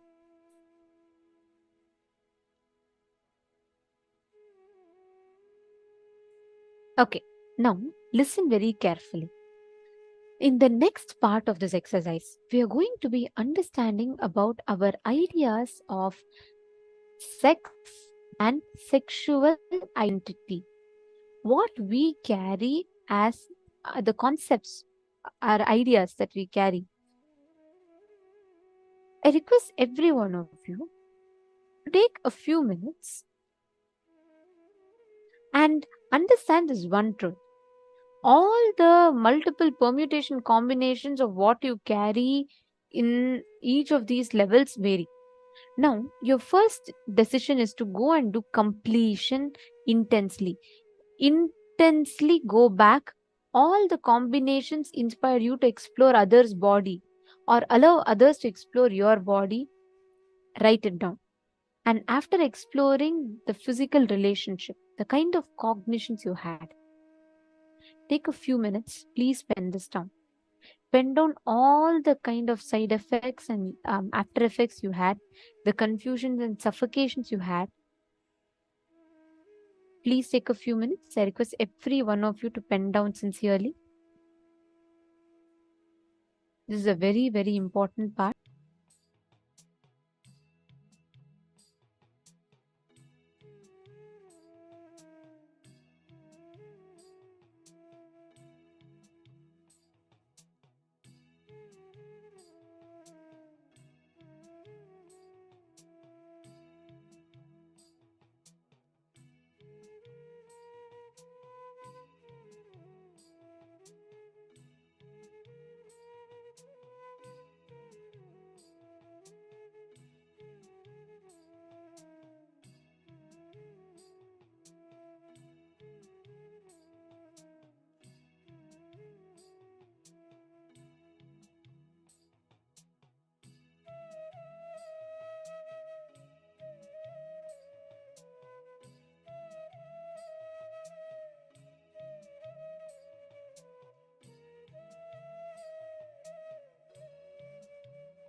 If you have finished writing, please put yes in the chat.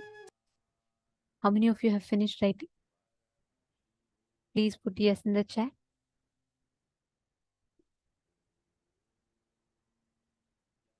Yes. See, what we're learning today is a very, very important subject. Because the way we relate with life, the way we relate with ourselves, everything is dependent on the cognitions, the ideas that we carry.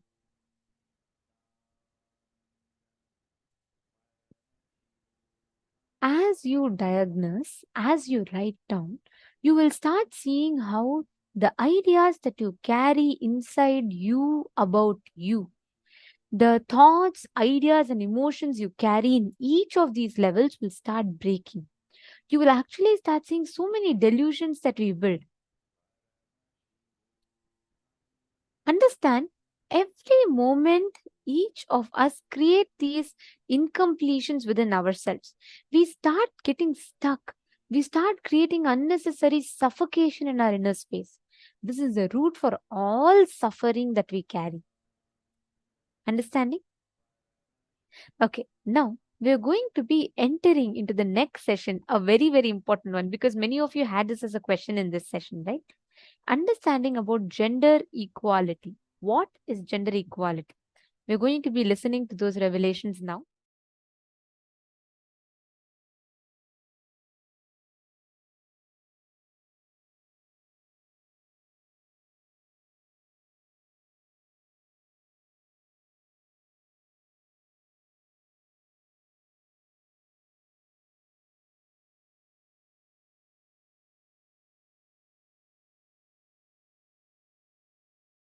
Making man as just a consumer by brainwashing him is just a body, and the truth reality that he is a consciousness is being taken away from him. I tell you, when the truth, your consciousness is taken away from you, bull is reduced to bullock. You are castrated to be consumer, just a consumer. Your education castrates you just to be a clerk.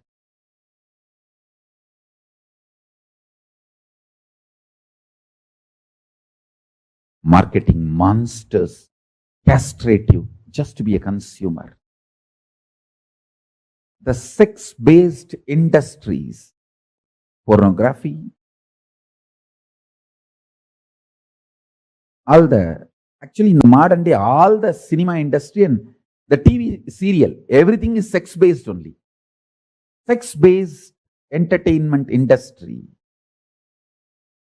castrates you just to be consumer of their entertainment. Actually, it is not even aimed at educating you properly with the right principles of sex. No. Like many of these theme parks all over the world is not designed for kids. It is designed for adult kids. Adults who are still kids in the mentally. And many of the entertainment theme parks are not designed for kids. They are designed for the adults who are still mentally enjoying their childhood or mentally kids.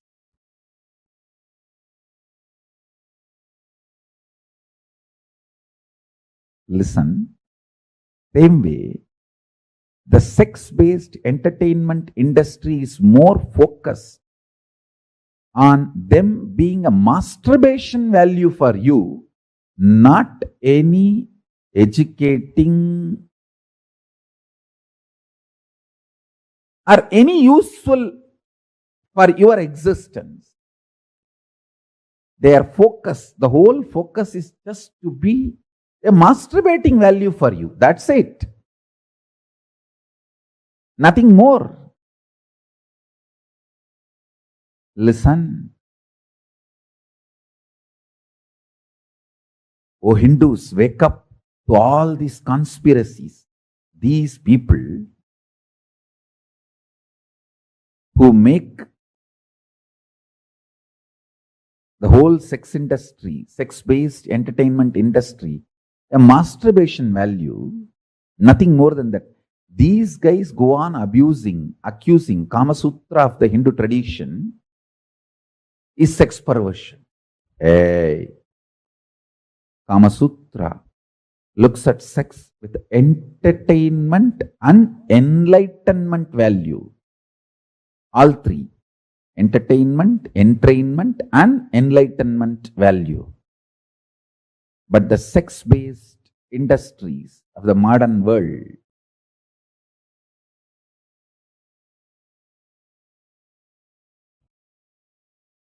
pornography,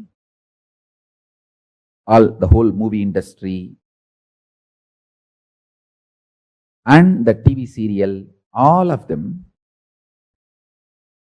I can say one more clear word. They are not even interested in being entertainment or entrainment or enlightenment. They are trying just to be a masturbation value, enslavement value.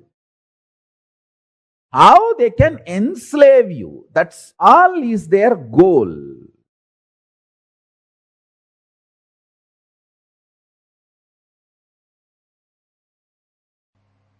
Men always think lust is the biggest suffering. Even a womanizer knows lust is the biggest suffering. But I tell you, it is not lust. It is the ideas of male, female, and the suppression you carry in your muscle. That is the real suffering.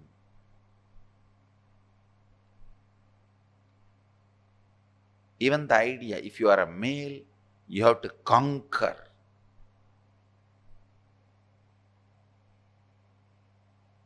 Most of the womanizers not even have so many women in their life for pleasure, because after some time they realize the pleasure does not get generated by constantly changing the external partners. Every womanizer realizes, but it is like a conquering. That stupid idea, if you are a male, you have to conquer, goes on torturing you, goes on punishing you, goes on putting your life in deeper and deeper hells.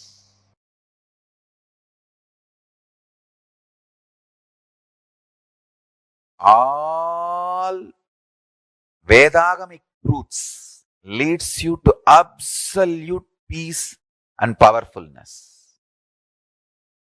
Because every Upanishad starts with Shanti, ends with Shanti. We call it Shanti mantra itself.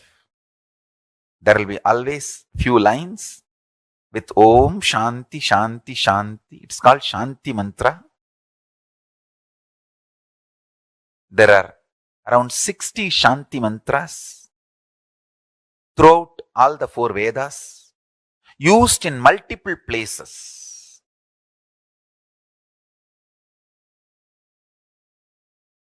Every Upanishad will start only with Shanti mantra and end only with Shanti mantra. Because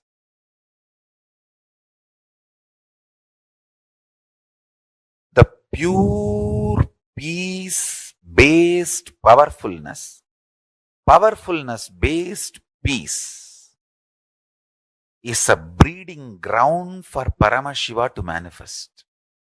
That is why from the time immemorial, our masters always went to forest.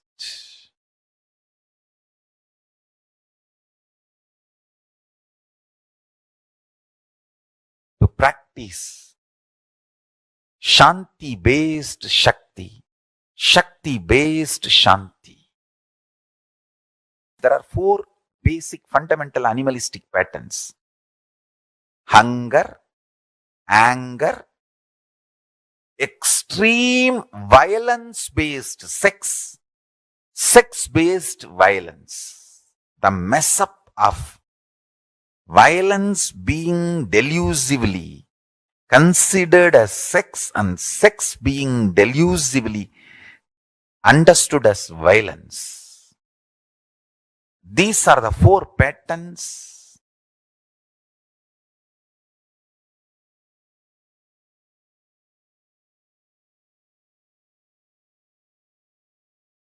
animalistic. Detox yourself from that. You can see funny thing.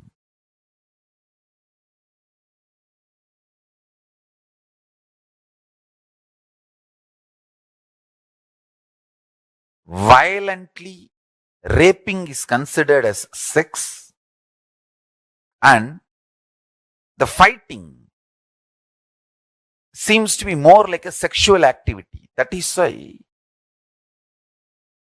the porn addicts enjoy this fight-based sex, sex-based violence, violence-based sex. One misconstrued as other and deluded into other is animalistic patterns.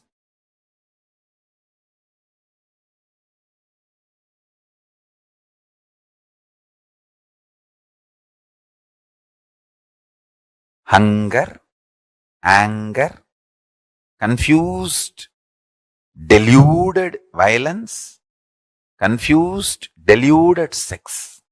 This 4 is the animalistic patterns. Detox yourself. If you detox yourself from this 4, you grow that Shanti, Paramashanta Swarupa, and you manifest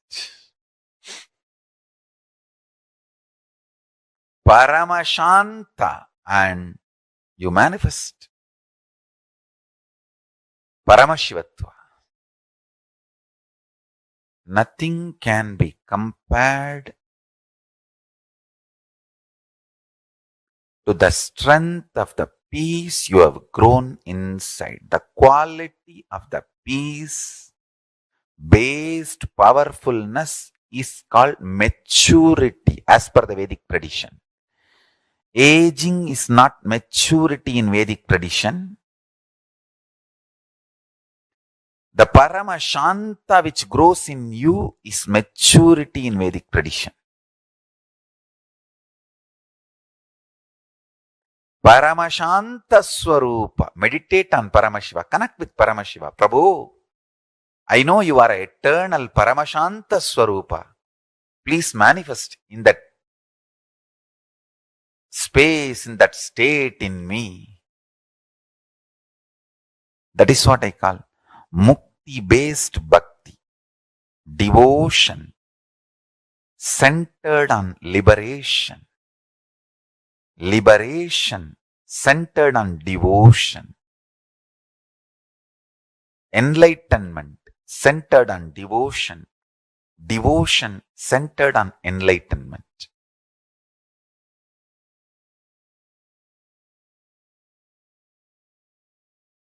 One important thing you need to understand: why we disrespect body. First thing, we have the idea about beauty. We always have some model in our mind. So we try to become that model. When you have somebody as a model, you don't have a deep respect or love for your body. You don't feel comfortable with your body as long as you have some model. You try to become that model. You try to do makeup, or you try to behave, or you try to live like that model person. As long as you have model, you will not be happy unto yourself. You are beautiful to yourself. Why should you bother? Why should you care for some other model? If he is beautiful or if she is beautiful, it is for him, not for you. Your body is the closest mechanism available to you. Even if he is beautiful or she is beautiful, it is his body. It's not your body. Why should you have hatred to your body by getting attracted to that body? Most of the time, when you feel attracted to some model, you start hating your body. You also want the same kind of body. You also want same type of body. So naturally, you create tension in your body. From the young age, you are taught to become like somebody. You are given so many fantasies, so many ideas. You should look like this person, you should look like that person. This is the idea of beauty, that is the idea of beauty. The ideas about beauty enters into your mind and you start disrespecting your body. You start misbehaving with your body. The moment you think, you feel somebody else is beautiful, you want to become like him or like her.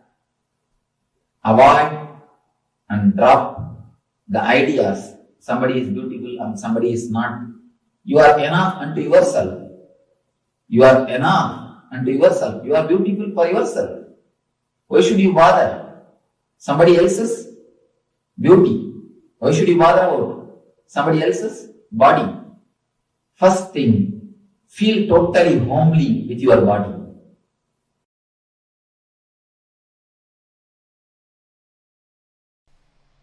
Sadashiva explains about beauty in Agama. In one place, very beautifully expressed. Who is beautiful person? Many places Sadashiva does not use the gender, beautiful man or beautiful woman, no. Because we believe in 11 genders, he just says beautiful being. 3 qualifications he gives. The moment you see, you should be stunning. The eye should just pop up. Automatically the eye should expand. That's the first. Listen carefully. The moment you see, eye should just pop up. That's stunning. Second, the grace should flow in every action. From the moment of waking up to the moment of falling asleep, grace should permeate in every action. And every bhavana that person, the third point, every bhavana that person assumes.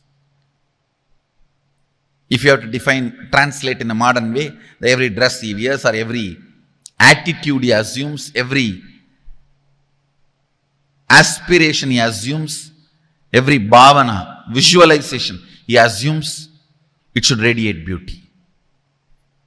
These are the 3 qualifications he gives for a beautiful being. First, the moment you see, stunning, eyes should pop up. Next, whole action,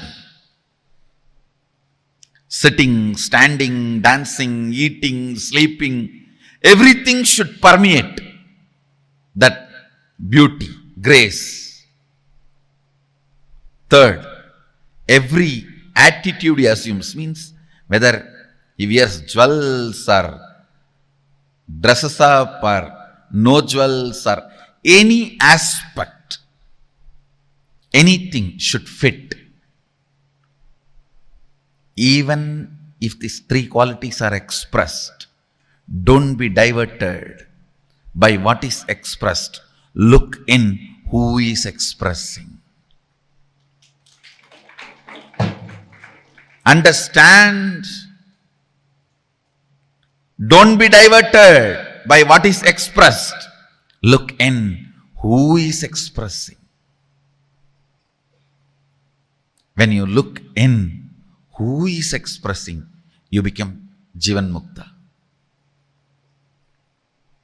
Look in who can express this. Look in who is expressing this. Even the most beautiful things, sun and the moon and the nature and the ocean, the hill, amazing, beautiful beings, powers, best visualizations, extreme beauty of flowing Ganga,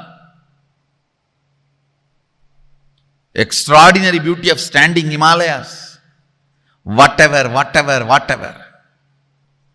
All these visualizations, all these forms, don't be diverted by what is shown, but see who is showing. Understand? The world, my world. For example, you see a mountain. Mountain is the world, and that peace or a mood it creates in you is my world. Whether in the world or my world, don't be distracted by what is seen and perceived. See who is perceiving in the my world. You will achieve the Atman.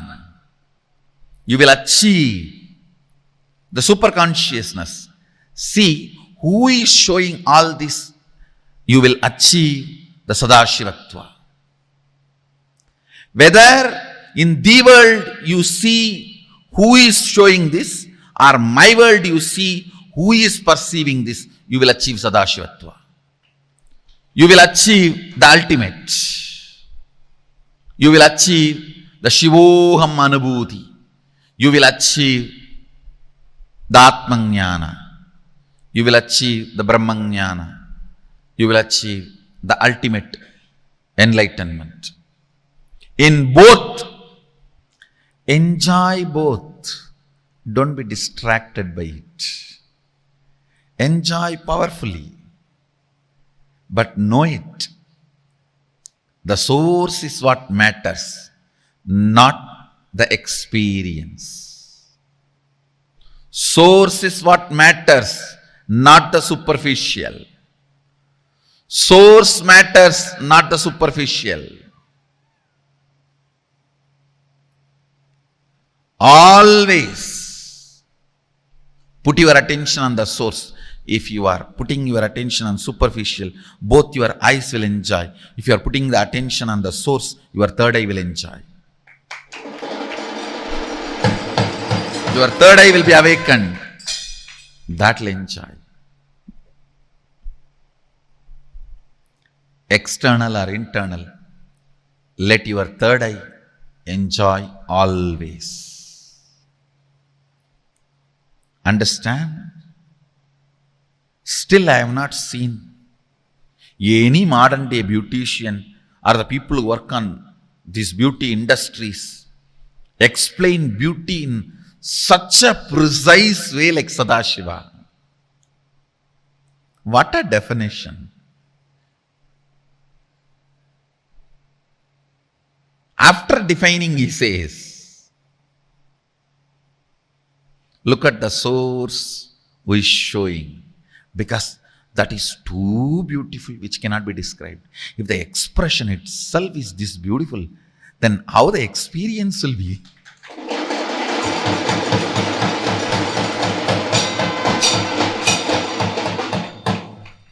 If the statement can be so poetic, how the state will be poetry?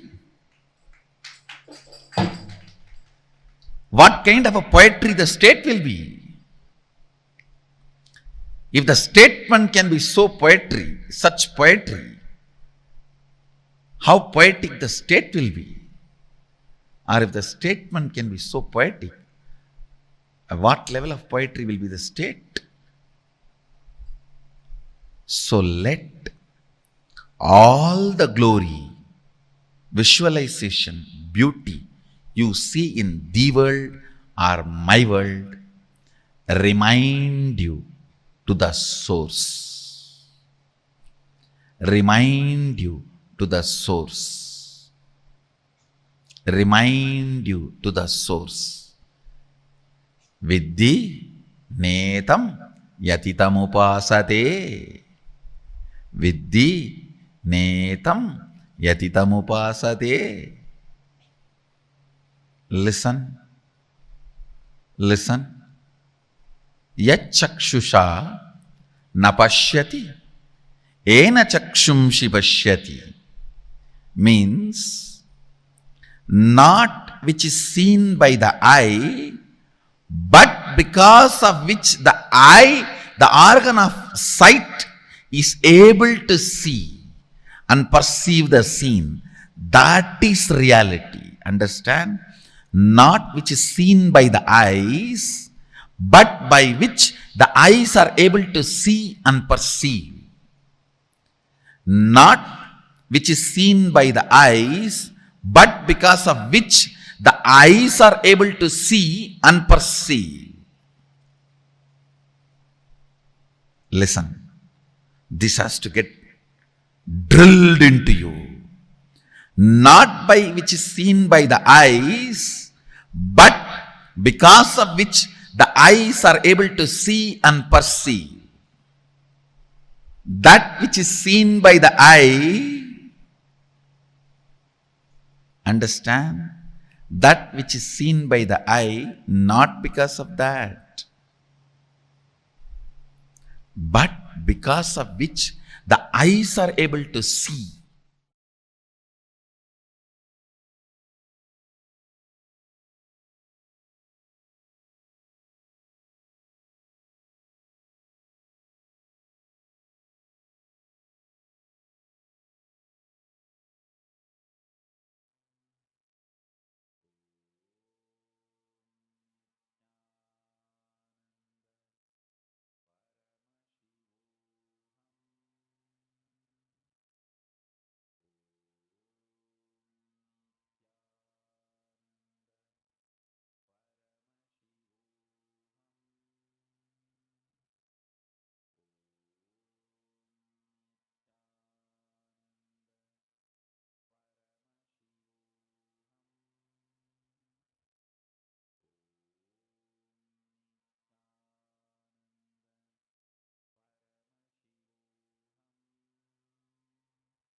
Gender equality. Swamiji gave a completely new definition for it altogether. In the current world that we're all living in at this moment, the kind of understandings that we all have about gender based identities and ideas is so limited. The way Swamiji has defined it is so beautiful. How we see gender, what do we understand as gender, and what is the past, present, and future of gender equality? Swamiji has completely redefined it. Feminism is not about fighting whether women and men can be equal. It is never possible. You can never make two things equal. Actually, you all should know. Swamiji tells it. Getting equality is the violence. You can never make two people equal. That means you're either going to suppress someone from expressing their peak potential, or you're going to make someone change into something else that they're completely not to express their peak potential. There's no template for what is called the perfect human being. Swamiji tells each human being is unique. Running behind perfection can simply not work. There is no such thing as running behind, oh, okay, let me become perfect, let me become my best. It is not possible that way. The idea of I am not enough for myself, the idea of, oh, this is not right, I'm not beautiful enough, this is like this is like that. All these cognitions we carry within ourselves about the identity of gender, all of these have a big role to play in the way we look, perceive, experience, and understand life. And that is what all of us, every one of us, are experiencing, understanding, and learning about. In our life, the more we try to bring equality, we are trying to cut everything into a mold which is not possible. You cannot say, you cannot call giraffe elephant, you can't call a fish and a fox and say all of you climb a tree, then only you're best. Of course not. Just because an elephant can't climb a tree, you can't say the elephant is not talented, it's not useful. Equality is violence. Swamiji tells each one of us are gifted with our ability, unique way. God is not an engineer, he is an artist. Continuously, life creates again and again and again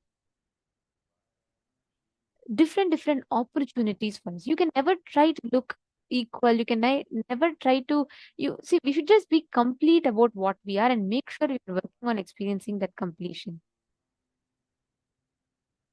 Understand, there's a very beautiful story that Swamiji tells, a funny joke that Swamiji tells about aging gracefully. A 60-year-old lady who is not willing to age gracefully spends all her husband's income on lipstick, makeup, miracle, anti-aging products from her head to toe, and as many as spare parts as possible. And this happens because once she's having a near-death experience, she happens to meet God at that time. So she asks the God that tells, okay, this is not the time for you to die. You can go back to your body. Then she's surprised. She says, how much more time do I have to live? The God says, you have 50 more years to live, so you can go back. The lady is surprised. She said, what? I have 50 more years to live? Why waste my life? She takes all the money from her husband. She starts doing touch-up, makeup, lipstick, plastic job, all this. She spends money left, right, and center on the surgeries and plastic surgeries and everything. Then after all that, finally she comes out perfect. She does, a bro lift and age, trying to anti-age everything, and she comes out. As soon as she finishes all these procedures, steps out of the hospital, she's run over by an ambulance and she dies on spot. Then she goes to God. She's surprised. She says, what? How can this be possible? God, you told me I'll live 50 more years. And then the God looks at her and says, oh, it is you? I didn't recognize it was you. So you were run over. And we all try to fight against, we all want to be that perfect shape, perfect size, perfect beauty, perfect standards. It is simply not possible because there's no such thing as everyone being equal. Each one of us are unique expressions, manifestations. So the point here is we all have to be complete about what we are, complete about who we are. Today, this is what all of us are going to be receiving as initiation through the Akshara Matrikas initiation. We're all going to be receiving this very special gift today. And very, very soon, we will be having the darshan. So let us all get ready for that. Now, before we learn further, we'll be entering into the power manifestation session.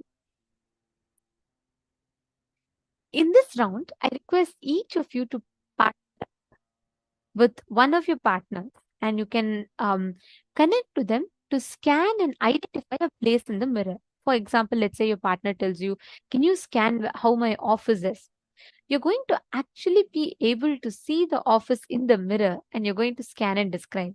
Like how you're seeing us on the screen, with the same clarity, you'll be able to see their office, whichever place they want you to scan on the mirror. And you're going to be describing it to them. Let us start the power manifestation. Please sit straight. Shanta Mahavakya. Paramashivoham. Om Nityananda Paramashivoham. Om Nityananda Paramashivoham. Om Nityananda Paramashivoham. Om Nityananda Paramashivoham. Om Nityananda Paramashivoham. Om Nityananda Paramashivoham. Om Nityananda Paramashivoham. Om Nityananda Paramashivoham. Om Nityananda Paramashivoham. Om Nityananda Paramashivoham.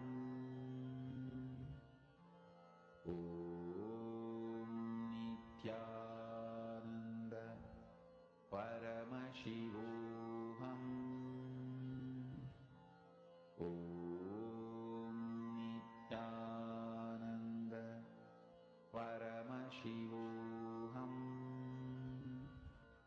Om Nityananda Paramashivoham. Om Nityananda Paramashivoham.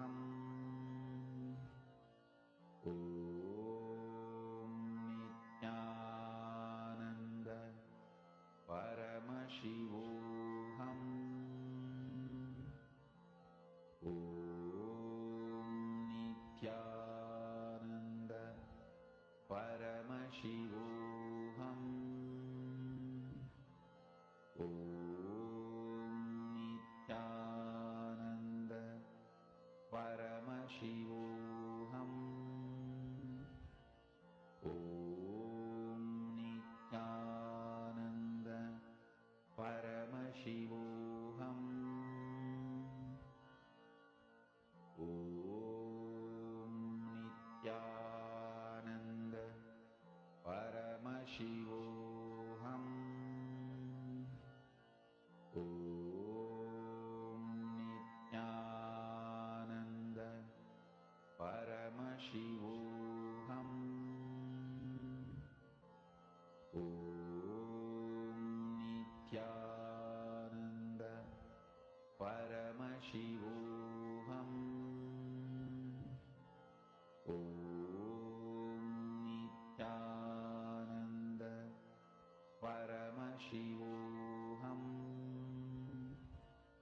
Om Nityananda Paramashivoham. Om Nityananda Paramashivoham. Om Nityananda Paramashivoham.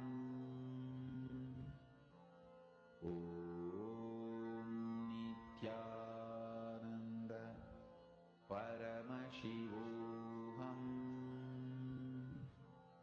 Om Nityananda Paramashivoham. Om Nityananda Paramashivoham. Om Nityananda Paramashivoham.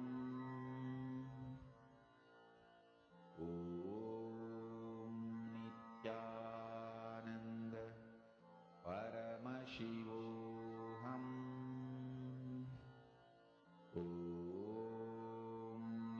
Nityananda Paramashivoham. Om Nityananda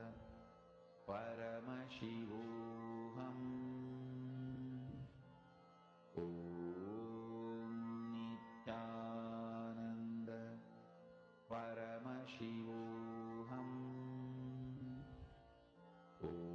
Om Nityananda Paramashivoham. Om Nityananda Paramashivoham. Om Nityananda Paramashivoham. Om Nityananda Paramashivoham. Om Nityananda Paramashivoham. Om Nityananda Paramashivoham. Om Nityananda Paramashivoham.